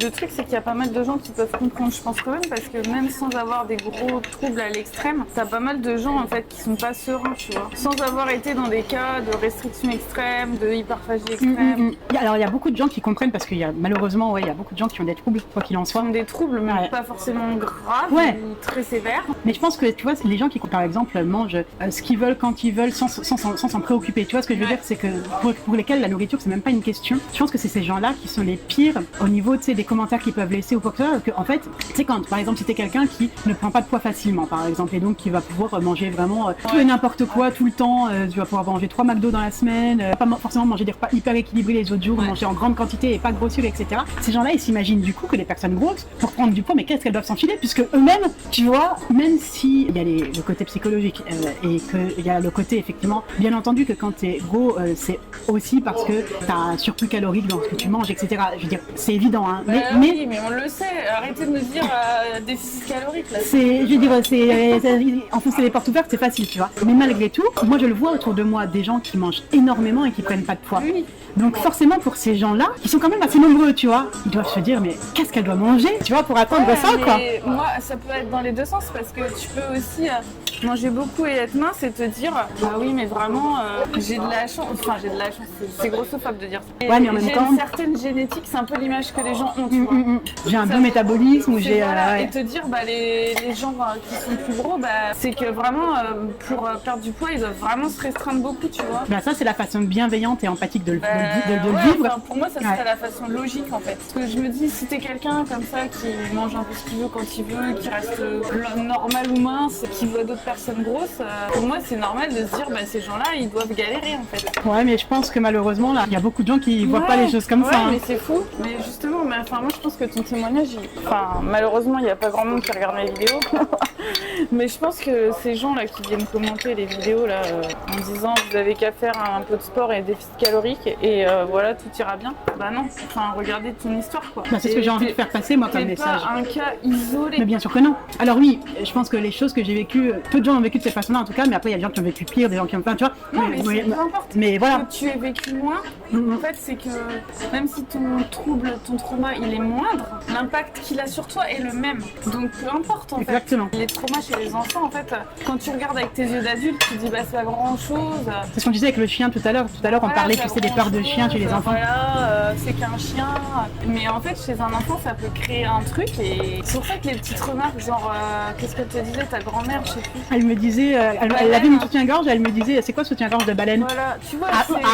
Je crois que j'avais même pas 11 ans, je crois que j'avais 10 ans quoi. Parce que tu vois, tu dis ça à quelqu'un qui a 50 balais, qui a roulé sa bosse et tout ça, il prend, il a eu la vie, il sait que c'est une petite remarque sans intérêt, bla. Mais un enfant c'est hyper violent. Fragile, qui est en construction, tu peux pas dire ça. Mais de toute façon ma grand-mère elle me disait des choses tellement violentes quoi. Mon grand-père il me disait des choses violentes, mais je pense pas qu'il me disait beaucoup de choses par rapport au poids. Mais par exemple il me disait, ma soeur elle cuisinait beaucoup. Par exemple il disait à ma soeur, toi t'es bonne à tout alors que toi, donc en parlant de moi je suis bonne à rien, tu vois. Ça a un impact sur la construction qui est énorme. Et tu vois, pourtant j'en suis là où j'en suis aujourd'hui. Alors je dis pas que j'ai une vie incroyable ou que je suis un modèle ou quoi que ce soit, parce que j'aime justement, il y a des gens parfois qui me disent un peu ça et moi je suis pas hyper fan de ça. En tout cas j'ai réussi à quand même à affronter certaines choses et à m'en sortir sur certaines choses. J'ai encore plein de choses sur lesquelles je dois travailler, vraiment que je dois régler, etc. Et pas que par rapport à la nourriture ou quoi. Enfin il y a encore plein de choses, que ce soit sur la relation à moi-même, la relation aux autres, la relation dans mon environnement. Enfin il y a plein de choses que je dois encore travailler. Mais tu vois, je suis encore en vie, j'ai des relations sociales, je travaille, etc. Moi ma soeur qui pourtant a été peut-être plus protégée que moi parce que elle avait mes grands-parents qui la soutenaient beaucoup, etc. Que ce soit financièrement, parce que forcément quand avec ce que j'ai vécu, financièrement c'est aussi compliqué, tu vois. Mais ma soeur qui a été très soutenue par mes grands-parents émotionnellement et financièrement, et qui en plus était plus vieille quand les choses ont explosé, et ma soeur elle s'est suicidée à 27 ans, tu vois. Alors que moi je suis toujours là. Et tu vois c'est ça aussi qui me met en colère quand les gens ils vont juger une personne. Ma soeur elle était grosse aussi. Quand on vient parler du poids ou quoi, d'ailleurs c'est ce que j'ai dit sur une vidéo, mais en fait la nourriture c'est aussi ce qui m'a protégée à un moment. Oui. Et si j'avais pas eu ces comportements alimentaires, je sais pas si j'aurais pu survivre. Ah bah oui. Donc c'est tellement facile de venir dire tout ça quoi. C'est comme pareil quand t'es dans l'anorexie en fait. Des fois tu peux être ultra maigre, mais en fait c'est ta façon à toi de survivre. Mais oui. Donc t'es peut-être au bord de la mort physiquement, mais si t'avais pas ça, tu sais pas où tu serais en fait. C'est ça. Parce que tu vois dans mon histoire à moi justement, et je pense que c'est dans l'histoire de plein de gens, c'est pas que moi, il y a l'environnement familial, mais il y a aussi l'éducation alimentaire. Finalement ce qui ressort aussi de tout ce que je te dis, c'est certes des choses compliquées par rapport à l'alimentation et tout, mais moi j'ai pas été éduquée à manger des fruits en dessert par exemple. J'ai pensé à ça l'autre jour, il y avait pas de fruits chez moi, tu vois, quasiment jamais de fruits chez moi. Tu sais, il y a plein de gens chez qui c'est un réflexe de manger un fruit en dessert. Mais ce que tu dis aussi c'est intéressant parce que souvent on voit ça, on critique un peu les parents qui donnent une mauvaise éducation alimentaire et on blâme un peu les trucs, mais cherchez plus loin les gars. La mère elle est dépressive, la mère elle a un problème. C'est pas juste parce qu'ils aiment pas les fruits, tu vois. Alors je veux bien qu'il y ait des cas où c'est j'aime pas les fruits, mais souvent c'est pas que ça. Enfin je trouve que le truc il est plus profond que juste dire vous savez pas manger. Tu vois parce qu'après quand t'es adulte t'es responsable de toi-même, donc on devrait te dire voilà t'as mangé comme ça quand t'étais gosse, mais maintenant c'est à toi de faire les choses quoi, tu vois. Mais sauf que c'est tellement dur quand t'as pas eu d'éducation alimentaire. Enfin maintenant tu manges de tout, non enfin... Je mange de tout, mais tu vois j'aurais pas le moi tu me dis parce que lui mon copain c'est tu vois il a du poids en trop, mais il a toujours eu l'habitude de manger des fruits, des légumes à chaque repas et tout, donc il a pas du tout tout type d'expérience. Ouais, par contre, il a jamais atteint des extrêmes au niveau poids, tu vois. Il a pas du tout le même rapport à l'alimentation que moi, et du coup, un repas sans légumes, par exemple, ça va le faire chier. Quand il mange pas de fruits pendant une certaine période, ça le saoule. Il est en manque de fruits. Alors que moi, je suis là. Moi, j'aime bien manger des fruits, mais il faut qu'on me rappelle que les fruits, enfin, j'exagère, tu vois, mais il faut. Genre, par exemple, je dis à mon copain, bah tiens, propose-moi de manger un fruit en dessert, parce que si tu me proposes pas de manger un fruit en dessert, par moi-même, je vais pas avoir le réflexe d'aller vers ça. C'est-à-dire que si je planifie en avance, par exemple, si je me dis, bon, ok, lundi, tu manges une banane en dessert, mardi, tu manges des abricots, forcément, je vais le faire, tu vois. Mais si c'est naturel, bah, j'aurais pas le réflexe. Donc, je trouve que l'éducation alimentaire, c'est hyper important, mais comme tu dis, après, ça fait partie de toute une histoire familiale sur des générations, finalement, tu vois. Non, parce qu'une fois, j'avais vu un reel passer sur Instagram. C'était une diététicienne qui commentait un reel d'une maman qui donnait à son enfant de 1 an, je crois, ou 2 ans, au petit déjeuner. Je sais plus ce que c'était, ça devait être des chips et une compote. Et elle disait, non, mais quand même, on peut quand même donner un petit déj maintenant. Il y a des trucs rapides à faire, des trucs faciles qui sont plus équilibrés et tout ça. Mais je trouve que ça manque qu'il y ait quelqu'un qui creuse un peu, mais pourquoi la mère elle fait ça? Ah bah oui, en fait c'est ça, c'est creuser ce qu'il y a derrière, c'est que déjà c'est pas parce que tu le fais une fois que ça a des conséquences, tu vois, déjà premièrement. Oui, ensuite autre chose, oui, il y a peut-être la mère qui est entre guillemets en difficulté, mais c'est aussi peut-être l'enfant, parce que t'as des enfants comme moi quand j'étais toute petite, ouais. Qui veulent manger qu'un seul aliment. C'était ce que je faisais quand j'étais toute petite, et effectivement si la seule chose que ton gosse il accepte de manger pour le petit déjeuner c'est une compote et des chips, et que ça fait 2 jours que t'arrives à quasiment rien lui faire manger parce qu'il veut rien manger, c'est ça, c'est ce qu'on disait tout à l'heure, si le gamin il a un trouble de l'oralité, il y a un moment où peut-être que le premier c'est de lui donner quelque chose. Le premier but c'est qu'il ait quelque chose dans le ventre avant de te dire quoi. Exactement. Et après ça n'empêche pas que effectivement il va falloir travailler dessus. Et au fait, la pizza alors? Ah, très bonne. Et la tienne? Ouais, franchement, c'est dans les meilleures pizzas que j'ai mangées. Je trouve que, tu sais, des fois, la croûte, j'en laisse un peu et tout. Ouais, mais quand c'est comme ça... franchement, incroyable. Quand tu sais, elles sont légères et bien aérées comme ça. Elle avait l'air vraiment très originale, la tienne. Ouais, mais finalement, en fait, l'aubergine, je l'ai pas tant senti que ça. Ouais. C'était très léger. Bien frais. La pistache, c'est incroyable quand même. Et ton dessert préféré alors? J'adore les glaces. J'adore aussi tout ce qui est à la pistache comme ça. Le tiramisu, là, par exemple, il est très bon. Ouais. Pas non un gâteau au chocolat non plus. Et je pense que c'est un truc aussi avec les TCA parfois, c'est la difficulté à faire des choix. Ça dépend des gens parce que des fois ouais, on a des difficultés à faire des choix ou alors il y en a justement ils sont braqués sur un truc ou 2 trucs. Ouais. Ça dépend un peu des expériences et des personnes. Quand il y a trop de trucs notamment, j'ai envie de goûter à tout. C'est horrible, j'aimerais bien, moi j'aime bien, tu sais, genre quand il y a des toutes petites portions de plein de trucs et de pouvoir goûter plein de trucs différents, j'adore ça. Ou alors faut être avec d'autres gens et faire goûter quoi. Ouais, c'est ça. Il faut que les gens ils soient ok pour ça quoi. Parce que des fois il y a des gens ils aiment pas mélanger le truc. Et du coup maintenant, en ce moment, actuellement, ça se passe comment ton alimentation, tout ça? Ton rapport au corps? Moi j'ai toujours des troubles de l'alimentation, ça c'est sûr. Je suis pas du tout guérie de mes troubles de l'alimentation. J'arrive peut-être un petit peu mieux à les gérer, j'ai peut-être moins de grosses crises par rapport à avant, mais je me rends compte que je suis pas du tout guérie. Il y a eu des moments où je pensais presque être guérie parce que quand t'as une période assez longue, quand je dis assez longue c'est pas énorme, hein, c'est genre peut-être 2-3 mois tu vois où t'as un rapport vraiment serein et tout à l'alimentation, tu te dis ah ça y est, et non. Je trouve que c'est vraiment difficile de sortir des troubles alimentaires. C'est vraiment un combat qui est le combat d'une vie en réalité.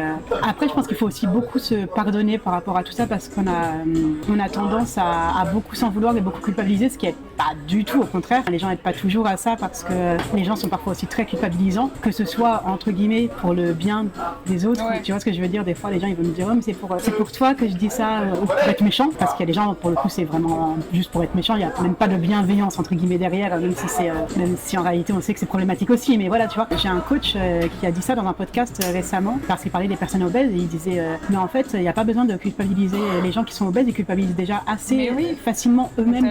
Franchement il n'y a pas besoin d'en rajouter quoi. On dirait qu'ils pensent que les gens obèses ne culpabilisent déjà pas assez comme ça, se flagellent pas assez comme ça. D'ailleurs je vais faire un post bientôt sur ça, c'est que j'ai reçu quelques commentaires, pas beaucoup mais c'est toujours de trop je trouve, parce que franchement des gens qui disent ouais mais c'est grâce aux méchants commentaires que t'as fait du sport ou que t'as maigri ou que bien sûr que non. Alors c'est tout le contraire en fait. Comment on peut penser ça? Moi je suis une personne qui est très touchée par la bienveillance, la gentillesse et qui... Exactement oui. Je trouve que les mains tendues c'est ça qui va t'aider à aller mieux en fait. C'est pas du tout la méchanceté méchanceté et te traiter de tous les noms qui va t'aider à aller mieux. Moi, quand mes grand-mères elles étaient méchantes avec moi sur mon poids, ça m'a jamais aidé à perdre du poids. Hein. Limite, on devrait les remercier, tu sais, d'avoir été méchants avec nous.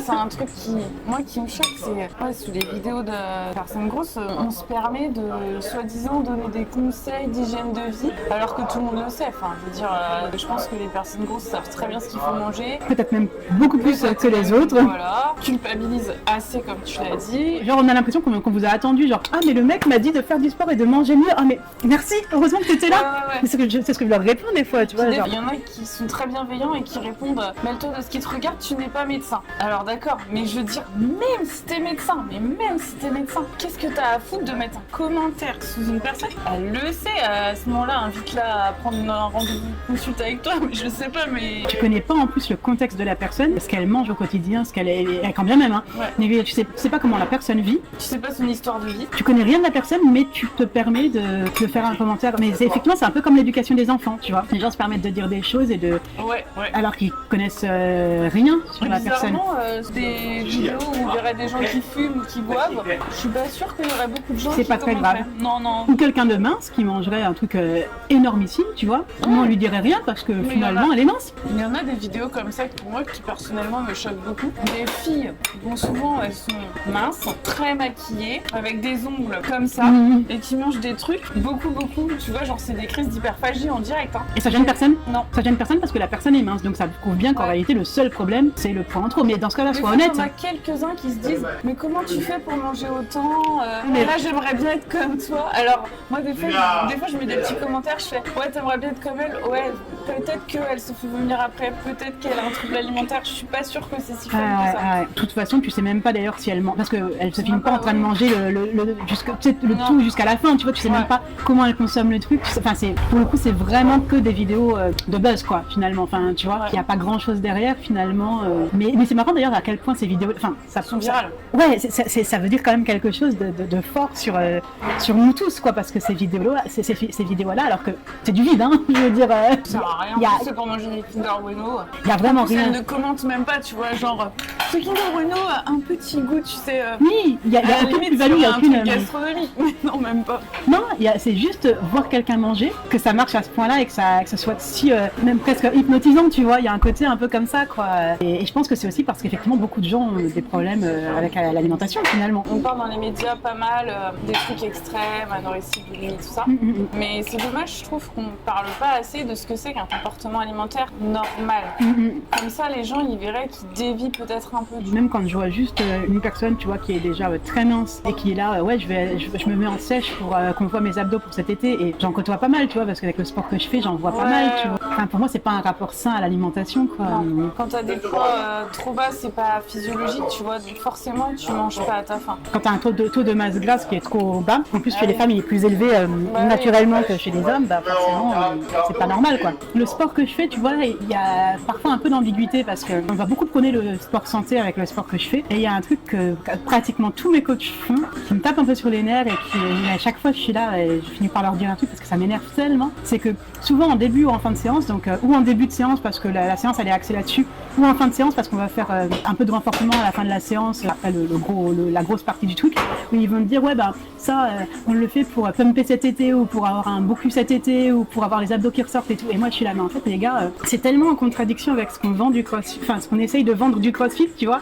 Et vous êtes là, vous sortez ça. Alors je sais que c'est un peu de l'humour, un peu, tu vois, mais moi, perso, quand j'entends ça, ça me dérange. Tu vois. Alors je dis rien parce que je vais pas faire chier le monde, quoi, mais tu vois, surtout qu'en plus, t'as tellement déjà de gens qui ont des problèmes avec leur alimentation ou quoi, notamment aussi dans le milieu du sport, parce que ça, les TCA dans le milieu du sport, c'est quand même aussi extrêmement courant. Et si jamais il y a des gens à ta salle qui veulent venir... Mais tu vois, je veux dire ça à des gens qui potentiellement ont vécu des TCA par rapport au sport, parce qu'il y a aussi beaucoup d'anciens sportifs d'assez haut niveau, etc. dans le crossfit, tu vois, qui vont vers le crossfit ensuite après avoir, tu vois, une fois qu'ils ont arrêté leur sport, etc. Il y a plein de gens qui ont eu une alimentation troublée alors qu'ils faisaient du sport et qu'ils avaient certains objectifs du coup de poids, parce que dans le sport effectivement c'est ça aussi, c'est que dans plein de compétitions tu dois te peser et atteindre un certain poids pour être dans certaines catégories. Moi j'ai des copines qui font de l'haltérophilie, qui n'ont pas forcément déjà un rapport très serein à l'alimentation, ou qui n'ont pas toujours eu un rapport serein à l'alimentation, et je sens à quel point ça les dérange et qu'elles sont pas du tout en accord là-dessus, mais qu'elles n'ont pas le choix, tu vois, parce que c'est comme ça, tu dois te peser, être dans une certaine catégorie de poids, quoi. C'est hyper problématique en réalité, et qui du coup,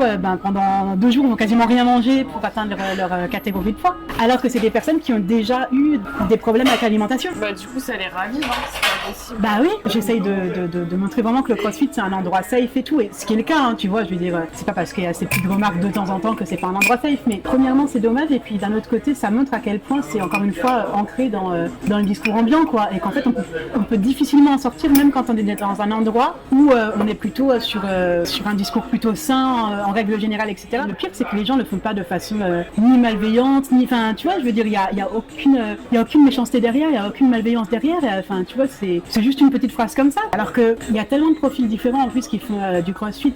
Effectivement, hein, t'as des gens qui le font pour avoir un beau corps, etc. T'as des gens aussi qui le font vraiment que pour la performance. Il y a des choses qui se croisent, hein, bien sûr, et puis il y a des gens qui le font pour avoir une activité régulière, physique, quoi, tu vois. Donc toi, c'est quoi tes motivations? alors moi c'est plutôt parce que j'aime l'intensité et que c'est un sport très intense, et c'est en fait c'est le sport qui m'a sauvé du fait de me faire du mal. Comme j'y ai trouvé une intensité énorme, bah du coup pendant 1 heure par jour par exemple, c'est l'endroit où je peux décharger tout ça, quoi, tu vois, et dans un cadre précis, etc. Donc tu vois, là où je me faisais beaucoup de mal et il y avait pas de garde-fou, pas de cadre, etc. Dans le CrossFit, je peux faire tout ça sans... Parce que tu te faisais du mal, c'est-à-dire scarification, tout ça? Ouais, c'est ça. Et en fait, j'ai fait ça à partir de 15 ans. Même petite, je me faisais du mal, en fait, sauf que ça prenait pas forcément les mêmes formes. Mais quand j'étais pas très loin de la sortie de l'aide sociale à l'enfance, parce que l'aide sociale à l'enfance, ça s'arrête, quoi qu'il en soit, à 21 ans. Les sorties de l'aide sociale à l'enfance, elles sont très violentes et très brutales. Ça, c'est aussi un sujet, parce que tu te retrouves sans rien du jour au lendemain, et on te prépare pas du tout à la sortie pour travailler plus ou moins dans ce domaine-là. Enfin, en tout cas, pour travailler avec des gens qui sont pris en charge par l'aide sociale à l'enfance aujourd'hui. Il y a eu des améliorations. Je peux pas dire qu'il y a eu 0 amélioration par rapport à moi quand j'étais prise en charge, mais quand même, les améliorations, elles sont pas ouf. Je vois encore beaucoup de gens qui se retrouvent vraiment dans une situation très compliquée à la fin. Et en plus, moi, j'étais quand même une personne qui a fait des études, tu vois, qui était pas problématique, etc. Qu'est-ce que c'est dans les autres cas, quoi, du coup? Quand je m'approchais de la sortie de l'aide sociale à l'enfance, en fait, on m'a toujours fait comprendre que c'était problématique ce que je faisais, mais on m'a fait encore plus comprendre à quel point c'était problématique, et en me disant que finalement, si je faisais ça vraiment à l'âge adulte, etc., ce serait les hôpitaux psychiatriques, etc., quoi, tu vois. Donc moi, comme je voulais absolument pas finir là-dedans, ce que j'ai fait en fait, c'est que j'ai continué à me faire du mal, mais sans que ça se voit. Je me frappais, etc., et sans que ça se voit. Le problème, c'est que c'était bien plus violent encore que de se couper, quoi. C'est toujours pareil, quoi. Tu caches parce que ça dérange les autres, mais c'est pas mieux pour toi, loin de là, quoi. Et eux, ils sont contents parce qu'ils voient plus. Mais tu vois, c'est comme quelqu'un qui maigrit parce qu'il est anorexique et qui était gros. Ça se voit pas, ouais. Ou alors ça se voit, mais s'il était gros, il va devenir mince. Non, je veux dire, ça se voit pas parce que voilà. Ça se voit pas qu'il est anorexique, mais par contre, tu vois qu'il devient plus mince, et en fait, les gens, ils vont être contents. Bah oui. Ils vont le féliciter, alors qu'en fait, c'est de l'anorexie. Ouais. Tu vois, parce qu'en fait, on s'en fout de ce qui se passe chez les gens. Tout ce qu'on veut, c'est ne pas voir. Ce qu'on dit depuis tout à l'heure, c'est par rapport à cette mère qui donne des chips et de la compote. En fait, les gens, ils ne font que voir. Ils réfléchissent pas, est-ce qu'il y a un truc caché derrière? C'est ça. Et ils s'intéressent pas à la santé mentale en général, tu vois. Ouais. Alors que la santé, c'est la santé physique, la santé mentale et la santé sociale. Ouais. C'est ces 3 santés-là, la santé. Et souvent, effectivement, on ne s'intéresse que à la santé qui se voit. Physique, ouais. La santé physique. Et quand la santé mentale se voit sur le corps, éventuellement. Ouais, et encore, c'est parce que on s'intéresse du coup à la santé physique. Parce que par exemple, une fille qui va faire 10 kilos de trop, et on va lui reprocher de faire 10 kilos de trop, alors que peut-être qu'elle est beaucoup mieux dans... Et puis 10 kilos de trop, c'est pas un danger pour sa santé physique, faut arrêter. À moins d'être déjà à 170 kilos, mais à ce non, moment-là, oui, non, mais je te parle de 10 pas. kilos par rapport à un poids classique, quoi, tu vois. Je parle effectivement pas... mais si elle fait 10 kilos de trop, alors qu'elle a fait 10 kilos de moins pendant très longtemps, mais qu'elle va beaucoup mieux, on va souvent lui reprocher en réalité d'avoir grossi, et on va penser qu'elle va mal, etc., alors que c'est tout le contraire, tu vois. Si tu fais déjà un poids qui est très très dangereux pour ta santé, parce que bien sûr... Ou alors, quand tu es dans l'anorexie et que tu étais vraiment très maigre et que tu retrouves un poids normal, là les gens ils vont se dire « Ah, elle va mieux, elle est guérie, bravo !» Alors que ça se trouve, la personne, elle est pas guérie dans sa tête, tu vois. Je fais un peu une généralité, mais il y a beaucoup d'anorexiques qui vont regrossir. Pourquoi? C'est parce que... Elles sont en boulimie. Exactement, parce qu'après une grosse période des années de restriction, quand ça dévie dans le sens inverse, elles font de la boulimie, donc du coup elles grossissent. D'ailleurs, elles en ont très peur, et elles sont plus mal, parce que c'est encore pire pour elles, parce que non seulement elles sont toujours malades physiquement, mais en plus au niveau mental, elles font des crises. Elles ont plus le contrôle de rien, donc elles sont dans un désespoir totalement à un autre niveau. Mais c'est ce qui m'est arrivé, tu vois, que ce soit au lycée, quand je vivais seule, ou après quand j'étais prise en charge par l'aide sociale à l'enfance. Au lycée, on voulait pas me perturber, alors je me mutilais, je vivais seule, tout ça, mais on voulait pas me perturber, parce que comme j'étais mature et que j'étais bonne en cours, fallait pas m'embêter profiter, fallait pas me perturber. Sauf que les gars, j'étais dans une situation, enfin, normalement, on n'aurait jamais dû me laisser comme ça. Et pareil, quand j'étais prise en charge par l'aide sociale à l'enfance, alors oui, je me mutilais. Ça les faisait bien chier d'ailleurs parce que justement, c'était visible, donc ça les emmerdait pour ça. Mais comme je faisais pas d'histoire, que j'étais pas problématique et tout, bah en fait, ils se sont pas beaucoup occupés de moi, tu vois. Alors que pourtant, il y aurait eu de quoi. J'avais beaucoup de traumatismes et j'avais beaucoup de problématiques. Mais le message, c'est que, en fait, n'attendez pas que les gens viennent vous aider. En fait, si vraiment votre santé mentale, elle vous fait souffrir, c'est à vous d'aller. C'est difficile, des fois, c'est pas possible quand on est vraiment mal. Bah, puis surtout que j'étais adolescente, tu vois, et j'étais prise en charge, donc j'aurais dû être. C'est un message pour les ados, même les enfants, tu vois. Quand vous allez mal, il faut demander de l'aide parce qu'on viendra pas vous aider. En fait. Souvent, en réalité, les gens sont plus dérangés par les comportements que justement être là à vouloir apporter de l'aide. Tu le vois même avec des enfants justement qui sont, je sais pas, qui vont être un peu à part ou qui vont même se faire harceler. L'éducation nationale, par exemple, quand t'as un enfant qui est harcelé, elle s'en fout un peu de l'aider. Tout ce qu'elle veut, c'est essayer de mettre le truc sous le tapis. Tu vois ce que je veux dire? C'est que souvent, quand même, alors ça change un petit peu, etc. Mais on en voit encore plein des histoires comme ça où finalement c'est dérangeant. Ça va être dérangeant de savoir qu'il y a un problème, plus que de se dire faut aider la personne parce qu'il y a un problème. Comment on fait pour régler ça alors que nous on était bien tranquille dans notre petite vie et on veut pas voir ce qui dérange en fait.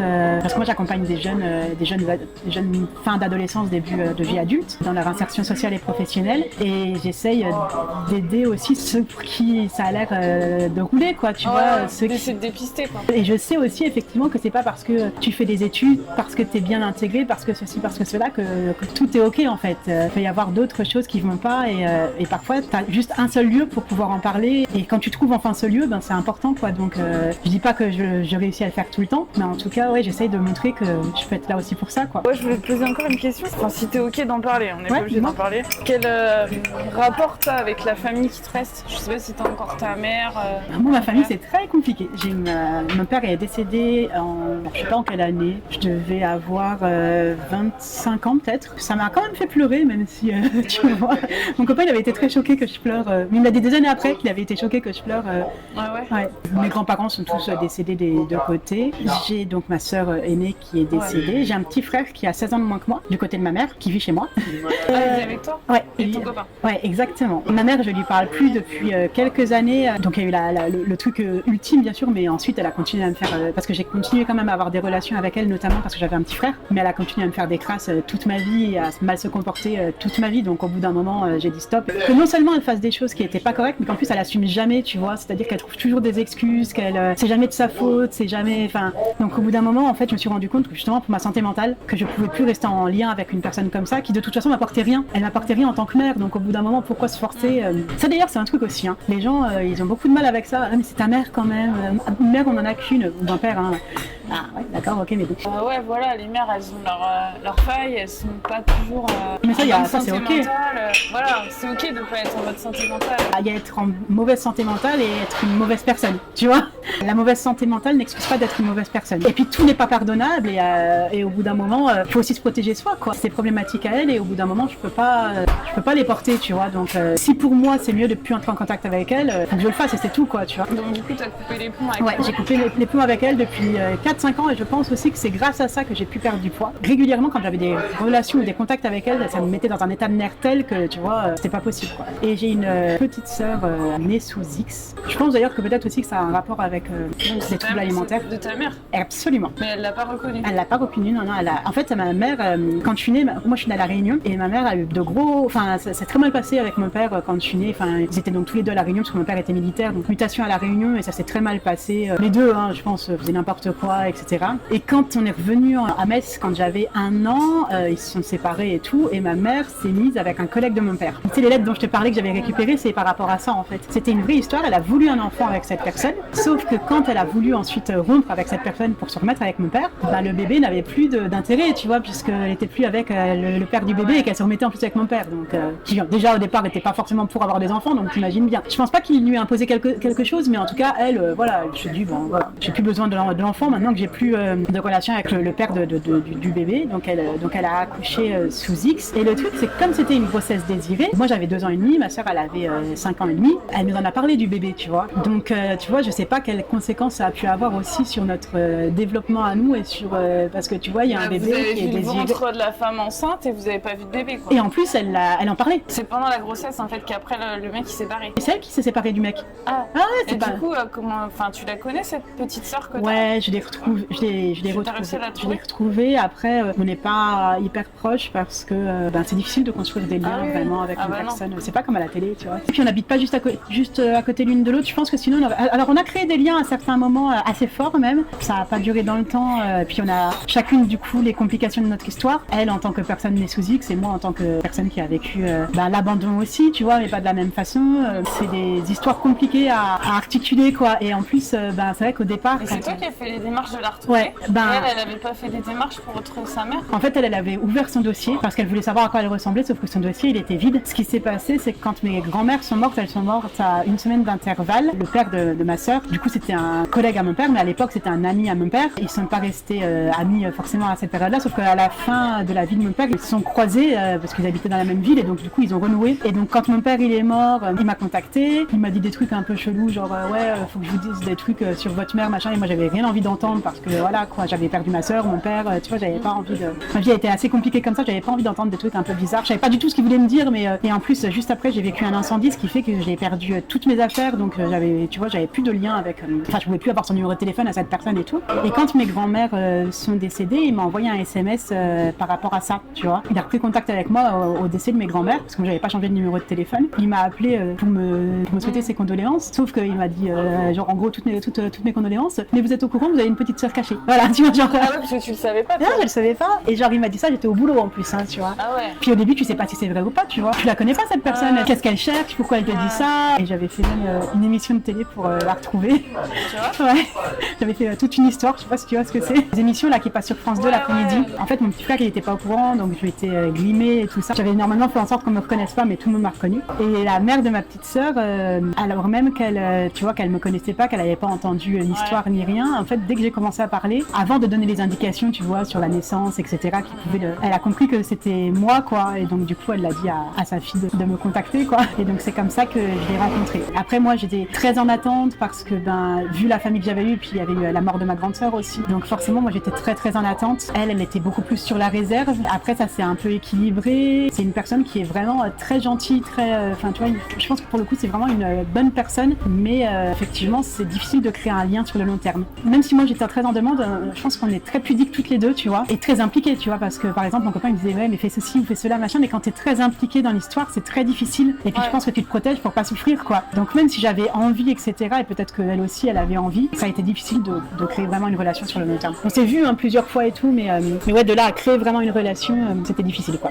Je trouve que cette interview était vraiment, je sais pas toi ce que ça t'a fait et tout, parce que enfin t'as dit plein de trucs, donc j'espère que ça a pas trop remué de choses en toi. Moi, tu sais, comme justement j'ai été prise en charge par l'aide sociale à l'enfance, et du coup ça m'a obligée à faire quelque chose, c'est-à-dire à raconter mon histoire, même si c'était avant, tu vois ce que je veux dire, donc c'était un plus petit bout d'histoire, mais de raconter mon histoire à beaucoup de gens et de façon un peu détachée, parce que forcément sinon tu t'effondres à chaque fois, surtout que c'était très frais à l'époque, donc j'ai dû beaucoup raconter les choses, et je pense qu'il y a une sorte de dissociation qui se fait à un moment, tu sais, tu prends du recul sur ton histoire, et c'est un peu comme si c'était arrivé à quelqu'un d'autre malgré tout, tu vois, enfin il y a un côté un peu comme ça. Et comme t'es obligé de continuer à vivre, etc., c'est une partie de toi dont tu te détaches effectivement, parce que sinon tu peux pas vivre tous les jours avec tout ça.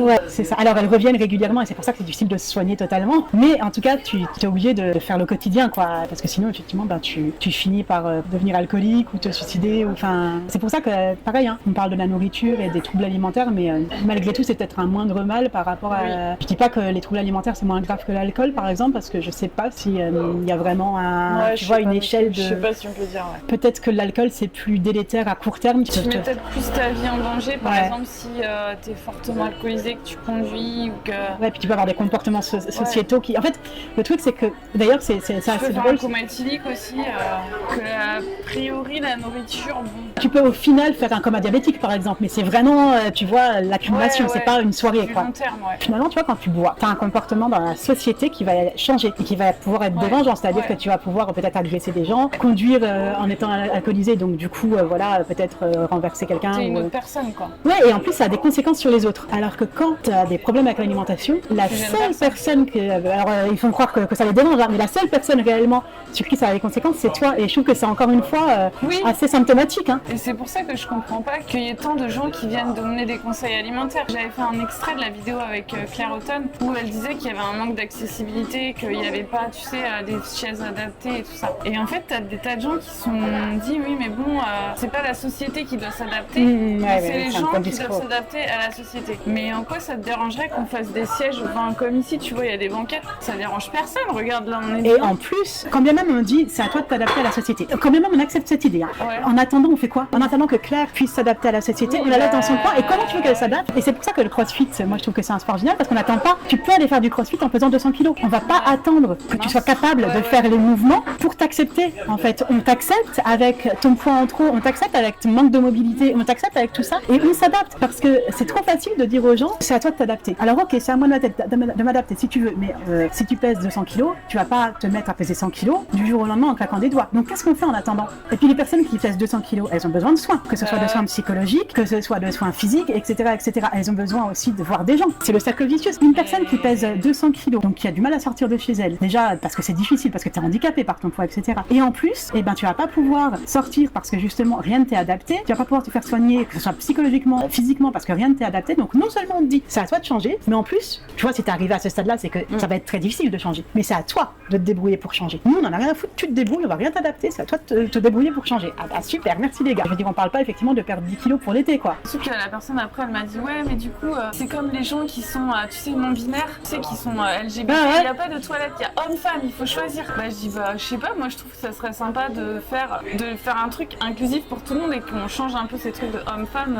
Enfin tu vois, moi je pense qu'il y a tellement de choses à changer dans la société. Quand t'es pas concerné par quelque chose, t'es vite fermé d'esprit en réalité. Ouais, t'es fermé d'esprit. Maintenant il y a beaucoup de luttes intersectionnelles, je crois que c'est comme ça qu'on dit. Ouais. Mais il y a beaucoup de gens, tu remarqueras, il y a quand même encore beaucoup de gens, alors justement peut-être un peu moins maintenant, mais à certains moments, et en même temps c'est un peu normal, hein, mais quand ils se battent pour une cause, en fait c'est leur cause à eux. Et ils ont du mal à s'intéresser et à vraiment lutter pour les causes des autres et à reconnaître les causes des autres. Les causes des autres, même si c'est les causes des autres, en fait, pour moi, dans un esprit égoïste, les causes des autres, et ben, elles vont te servir à toi aussi. Elles vont te servir à toi. Il y a un exemple très, très simple par rapport à ça, c'est le handicap. C'est chiant d'adapter tout aux personnes en situation de handicap parce que c'est hyper compliqué, etc.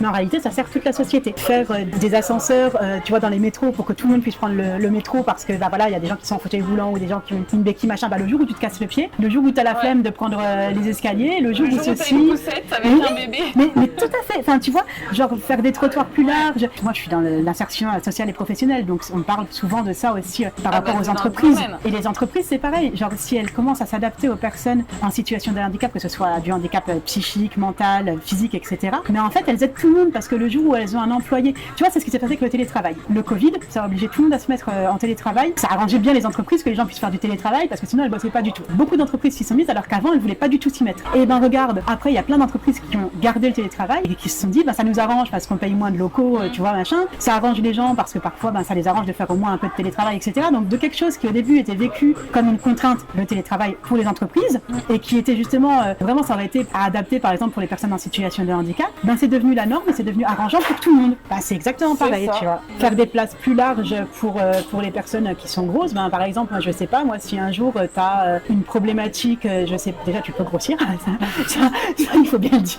Et puis je sais pas moi si un jour ça faut pas trop le dire parce que c'est un peu la phobie des gens. Ah oui, c'est ça, les gens ils ont très peur de grossir. Hein. C'était le confinement, c'était ça aussi. Hein. Ah oui. Les gens ils avaient pas peur de mourir de Covid, ils avaient peur de grossir. Mais je sais pas moi si un jour t'es ultra chargé, que t'as plein de sacs et machin, ben t'es peut-être bien content de pouvoir poser tes sacs à côté. Je dis une connerie, tu vois, mais en même temps. Si un jour t'as un enfant qui te colle, qui veut absolument être assis à côté de toi. Mais pas sur toi parce que tu peux te mettre ton petit de 2 ans à côté. Mais ouais, t'es blessé ou que t'as besoin vraiment de confort parce que t'es blessé, etc. Ben ça peut être aussi vachement pratique d'avoir pour une fois un siège plus large. Mais dans le bus, il y en a des sièges plus larges par exemple. Tu sais, alors ils ont peut-être pas adapté encore à toutes les morphologies, mais il y a des sièges plus larges depuis déjà un moment. Tu sais, les sièges qui sont surélevés là. Bon, après, ça pose une autre question. siège parce que surélevé. voilà, est-ce que tu peux atteindre le siège surélevé quand tu Et ouais. vouloir que les gens changent, parce qu'il y a plein de gens qui veulent que les gens changent et pourquoi pas ça, on peut avoir l'avis qu'on veut dessus, etc. Mais c'est pas antinomique avec le fait d'adapter les choses aux gens. C'est pas parce qu'on met des sièges plus gros que les gens ils auront plus envie de maigrir. Je vois pas en quoi, ouais. C'est juste que du coup tu pourras aller te faire soigner, tu pourras aller te... Je vois pas en quoi ça dérange les autres personnes. Mais je pense que ça veut dire quelque chose, tu vois. Il va y avoir quelque chose de profond en dessous, tu oui, vois. mais c'est sûr que ça veut dire quelque chose. Parce que c'est pas juste de l'égoïsme ou de la méchanceté. Enfin, tu vois, je pense que oui, il y a des gens qui balancent ça juste par méchanceté, mais je pense qu'il y a un truc derrière. Déjà, je pense qu'il y a un sentiment d'injustice, c'est-à-dire pourquoi est-ce qu'on ferait des choses pour les autres et pas pour moi? Moi aussi, j'ai des problèmes, moi aussi, j'ai ceci, moi aussi, j'ai cela, et pourquoi est-ce qu'on va aider eux et pas moi? Et puis, bien sûr, hein, les gros, c'est des feignants. Du moment où les gros, c'est des feignants et qu'en fait, ils ont choisi leurs conditions, pourquoi est-ce qu'on les aiderait? Une personne en fauteuil roulant, on va dire, ouais, mais elle l'a pas choisi. Bah, t'en sais rien, en fait, ça se trouve, elle a conduit alcoolisée, justement. Bah oui. En quoi elle l'a moins choisi qu'une personne qui a pris du poids, quoi, tu vois, au final. Mais les gens réfléchissent pas plus que ça. Les haters sans commentaire. Et mais des fois, c'est même pas des haters, tu vois, c'est ça le problème, c'est que les haters, à la limite, c'est des cons, et voilà. Oui. Mais des fois, c'est des gens qui, tu vois, qui ont envie d'être bienveillants, qui ont envie d'aider, qui ont envie de comprendre, mais malgré tout, ils vont quand même s'arrêter. Et après, des fois, c'est des images chocs, tu vois, l'histoire des chips et de la compote. Je sais pas pourquoi c'est sorti au départ, mais c'est un peu un truc choc, tu vois ce que je veux dire? Ouais. Forcément que les gens vont réagir, malheureusement. Alors que si t'as un discours derrière et que t'expliques ce qui se passe, c'est-à-dire que, je sais pas, moi, je n'ai pas vu cette vidéo, mais si la personne qui avait fait la vidéo avec les chips et la compote avait peut-être expliqué pourquoi... Non, alors en fait, là, c'était... Moi, j'ai vu la réaction d'une diététicienne. Ouais. Et apparemment, moi, j'ai commenté la vidéo de cette diététicienne en lui disant que peut-être il fallait chercher pourquoi cette mère agit comme ça, que il y avait peut-être des bonnes raisons, peut-être que son enfant a un trouble de l'oralité, peut-être qu'elle est en dépression, peut-être que ci, peut-être que ça. Et en fait, elle m'a répondu que c'était un compte qui publiait que ça et que c'était tous les jours récurrent, tout le temps, tout le temps, tout le temps. Avec toujours la même mère et la même mère, en fait, elle faisait que ça pour choquer, en fait, c'était pour faire de la provoque sur Instagram, ouais, bah voilà, de montrer qu'on nourrit son enfant comme ça. Bah, alors si c'est ça, réellement, là je trouve que c'est vraiment... Oui. Ça mais elle doit quand même avoir de gros problèmes psychologiques du coup. Bah, je sais pas, mais c'est quand même particulier. Pour vouloir faire le buzz sur internet en montrant ça, ouais, franchement, il y a un problème si. D'ailleurs, on devrait peut-être même lui retirer ses enfants parce que pour le coup, il y a un problème éducatif. Enfin, tu vois, je veux dire, un problème éducatif mais profond, je veux dire. Mais en tout cas, même si c'est ça d'ailleurs, il y a un problème, donc ça sort pas de nulle part. Hein, oui, enfin, pour moi, c'est pas juste un truc nutritionnel de diète, il faut manger des fruits et des légumes. C'est ça, c'est pas juste de la diététique. Tu vois, c'est pas de la diététique, c'est pas de la diététique. Quand on arrive à manger ça, à donner ça à manger à tes enfants le matin, c'est pas de la diététique. Enfin, je veux dire, n'importe qui sait qu'on mange pas des chips, c'est de la compote le matin. C'est ça, c'est même pas comme si elle l'avait donné en goûter, tu vois. Ouais, encore un goûter. Tu vois, c'est là, c'est vraiment. C'est un petit déj, c'est quand même pas ça, quoi. Ouais, j'ai fait une journée, tu sais, genre de prise en charge globale, tu sais, une seule journée là, à l'hôpital. Enfin, c'est de l'hospitalisation de jour, mais c'était une seule journée et ils te font une batterie d'examens et t'as un atelier diététique le matin, tu fais le repas, je sais pas si tu fais le repas avec eux, je me souviens plus, je suis pas sûre que tu fasses le repas avec eux, mais en tout cas tu déjeunes. Et puis ensuite tu vois une diététicienne et c'est une autre diététicienne et la diététicienne que j'ai vue l'après-midi, elle avait parlé à sa collègue et elle me dit, mais en fait, j'ai vu ma collègue tout à l'heure, elle m'a dit que vous connaissiez absolument tout en diététique et en nutrition, mais c'était il y a 10 ans, hein. Tu vois, bah oui. Bien entendu, c'est pas le problème en fait, effectivement. Franchement, si c'était ça le problème, ce serait tellement simple. Pas du tout. La théorie et la pratique, il y a un cerveau, tu vois. Il y a des émotions. Il y a une histoire, il y a un contexte. Moi, je pense que, tu vois, le sport, ça peut aussi, comme on disait, amener à des TCA, etc. Mais je pense que ça peut aussi sauver de pas mal de choses. Dans les deux sens. Ouais. Et moi qui n'ai jamais fait de sport pendant toute ma vie, il y a une période de ma vie, je veux dire, si on s'arrête à un instant T de ma vie, j'avais jamais fait de sport de ma vie et qui m'y suis mise à l'âge adulte avec beaucoup de regrets de pas avoir été éduquée aussi au sport et tu vois qu'on m'a donné l'envie de faire du sport. Parce que moi quand j'étais petite on me disait, tu sais j'avais une soeur qui était grosse, qui n'aimait pas le sport, mes parents n'aimaient pas le sport donc en fait on me disait t'aimes pas le sport. C'était comme ça quoi, j'avais même pas mon mot à dire, c'était t'aimes pas le sport quoi en fait. Si j'avais pu avoir accès à un sport, mais justement un sport adapté, tu vois, où on prend en compte tes caractéristiques, etc. Enfin tu vois ça aurait été incroyable quoi. Parce que oui quand tu fais du sport à l'école et qu'on te dit tu fais 4 tours de stade et en fait que tu sois le petit rapide ou la petite grosse, tu fais 4 tours de stade quoi qu'il en soit. Alors qu'au CrossFit, tu vois, si tu dois courir 5 fois 400 mètres, et il y a des gens qui vont courir 5 fois 400 mètres, il y a des gens qui vont courir 5 fois 200 mètres, et en fait, on va te dire, ok, on va faire un test. Combien de temps tu mets pour courir 200 mètres? Ok, t'as mis tant de temps. Bon, toi, tu vas plutôt courir. Tu vois, on va pas te dire, en fait, toi, t'es gros, donc tu vas courir moins, tu vois. Non, on va te dire, ok, toi, t'as mis tant de temps pour courir les 200 mètres, donc tu vas courir plutôt 200 mètres. Toi, t'as mis tant de temps, tu vas courir 400 mètres. C'est par rapport à tes capacités, parce qu'il y a des gens gros qui peuvent courir plus que des personnes maigres, etc. Tu vois, donc c'est vraiment, on fait des tests, on va, voilà, et après, on dit, ok, pour toi, là, pour l'instant, tu débutes ou voilà, t'as tel truc, donc c'est mieux de courir un peu moins, ou, tu vois. Et ça, c'est génial. C'est vraiment comme ça que devrait être enseigné le sport à l'école, quoi, je pense. Eh ben, merci beaucoup Lorraine. Merci à toi. Franchement, ton témoignage m'a beaucoup touchée, beaucoup émue. C'était riche, passionnant, émouvant. J'espère que la vidéo va être vue par plein de gens parce que ton message est très très très très important. C'est ça que quand on commente des vidéos de personnes grosses, de faire des déficits caloriques ou de faire du sport, non, madame fait du crossfit de façon Un peu trop. un peu professionnelle quand même quand on se regarde. Non, pas professionnel, mais Ouais. j'en fais Allez beaucoup, en voir, tout cas. allez voir son compte. Oh oui, les pizzas, on valide. Très bonne. Venez-y, le personnel est adorable, la pâte est très bonne, les garnitures vraiment délicieuses et c'est bien garni. Et ils font des petits doggy bags. Doggy bag, ouais. Le tiramisu pistache, il est vraiment excellent, qu'on n'a pas terminé mais qu'on a emporté. Et du coup, où est-ce qu'on peut te retrouver? Alors moi, mon compte Insta, c'est malinconia229. J'ai un compte aussi avec mon coach de sport où on montre un peu des adaptations de CrossFit pour les personnes en surpoids ou en obésité, ou même pour les débutants, qui s'appelle CAPS Projet, donc c'est caps.projet. Ce compte, il peut aider pas mal de personnes, donc n'hésitez pas à regarder un petit peu. Ça peut aussi aider à se dire, bah tiens, en fait, je peux me mettre au sport, même si je suis en fort surpoids ou quoi, il n'y a pas de problème là-dessus. Bah écoutez, merci d'avoir regardé la vidéo jusqu'au bout. N'hésitez pas à la liker, la partager, la commenter et puis à vous abonner. Et on se dit à la prochaine vidéo. Bye bye.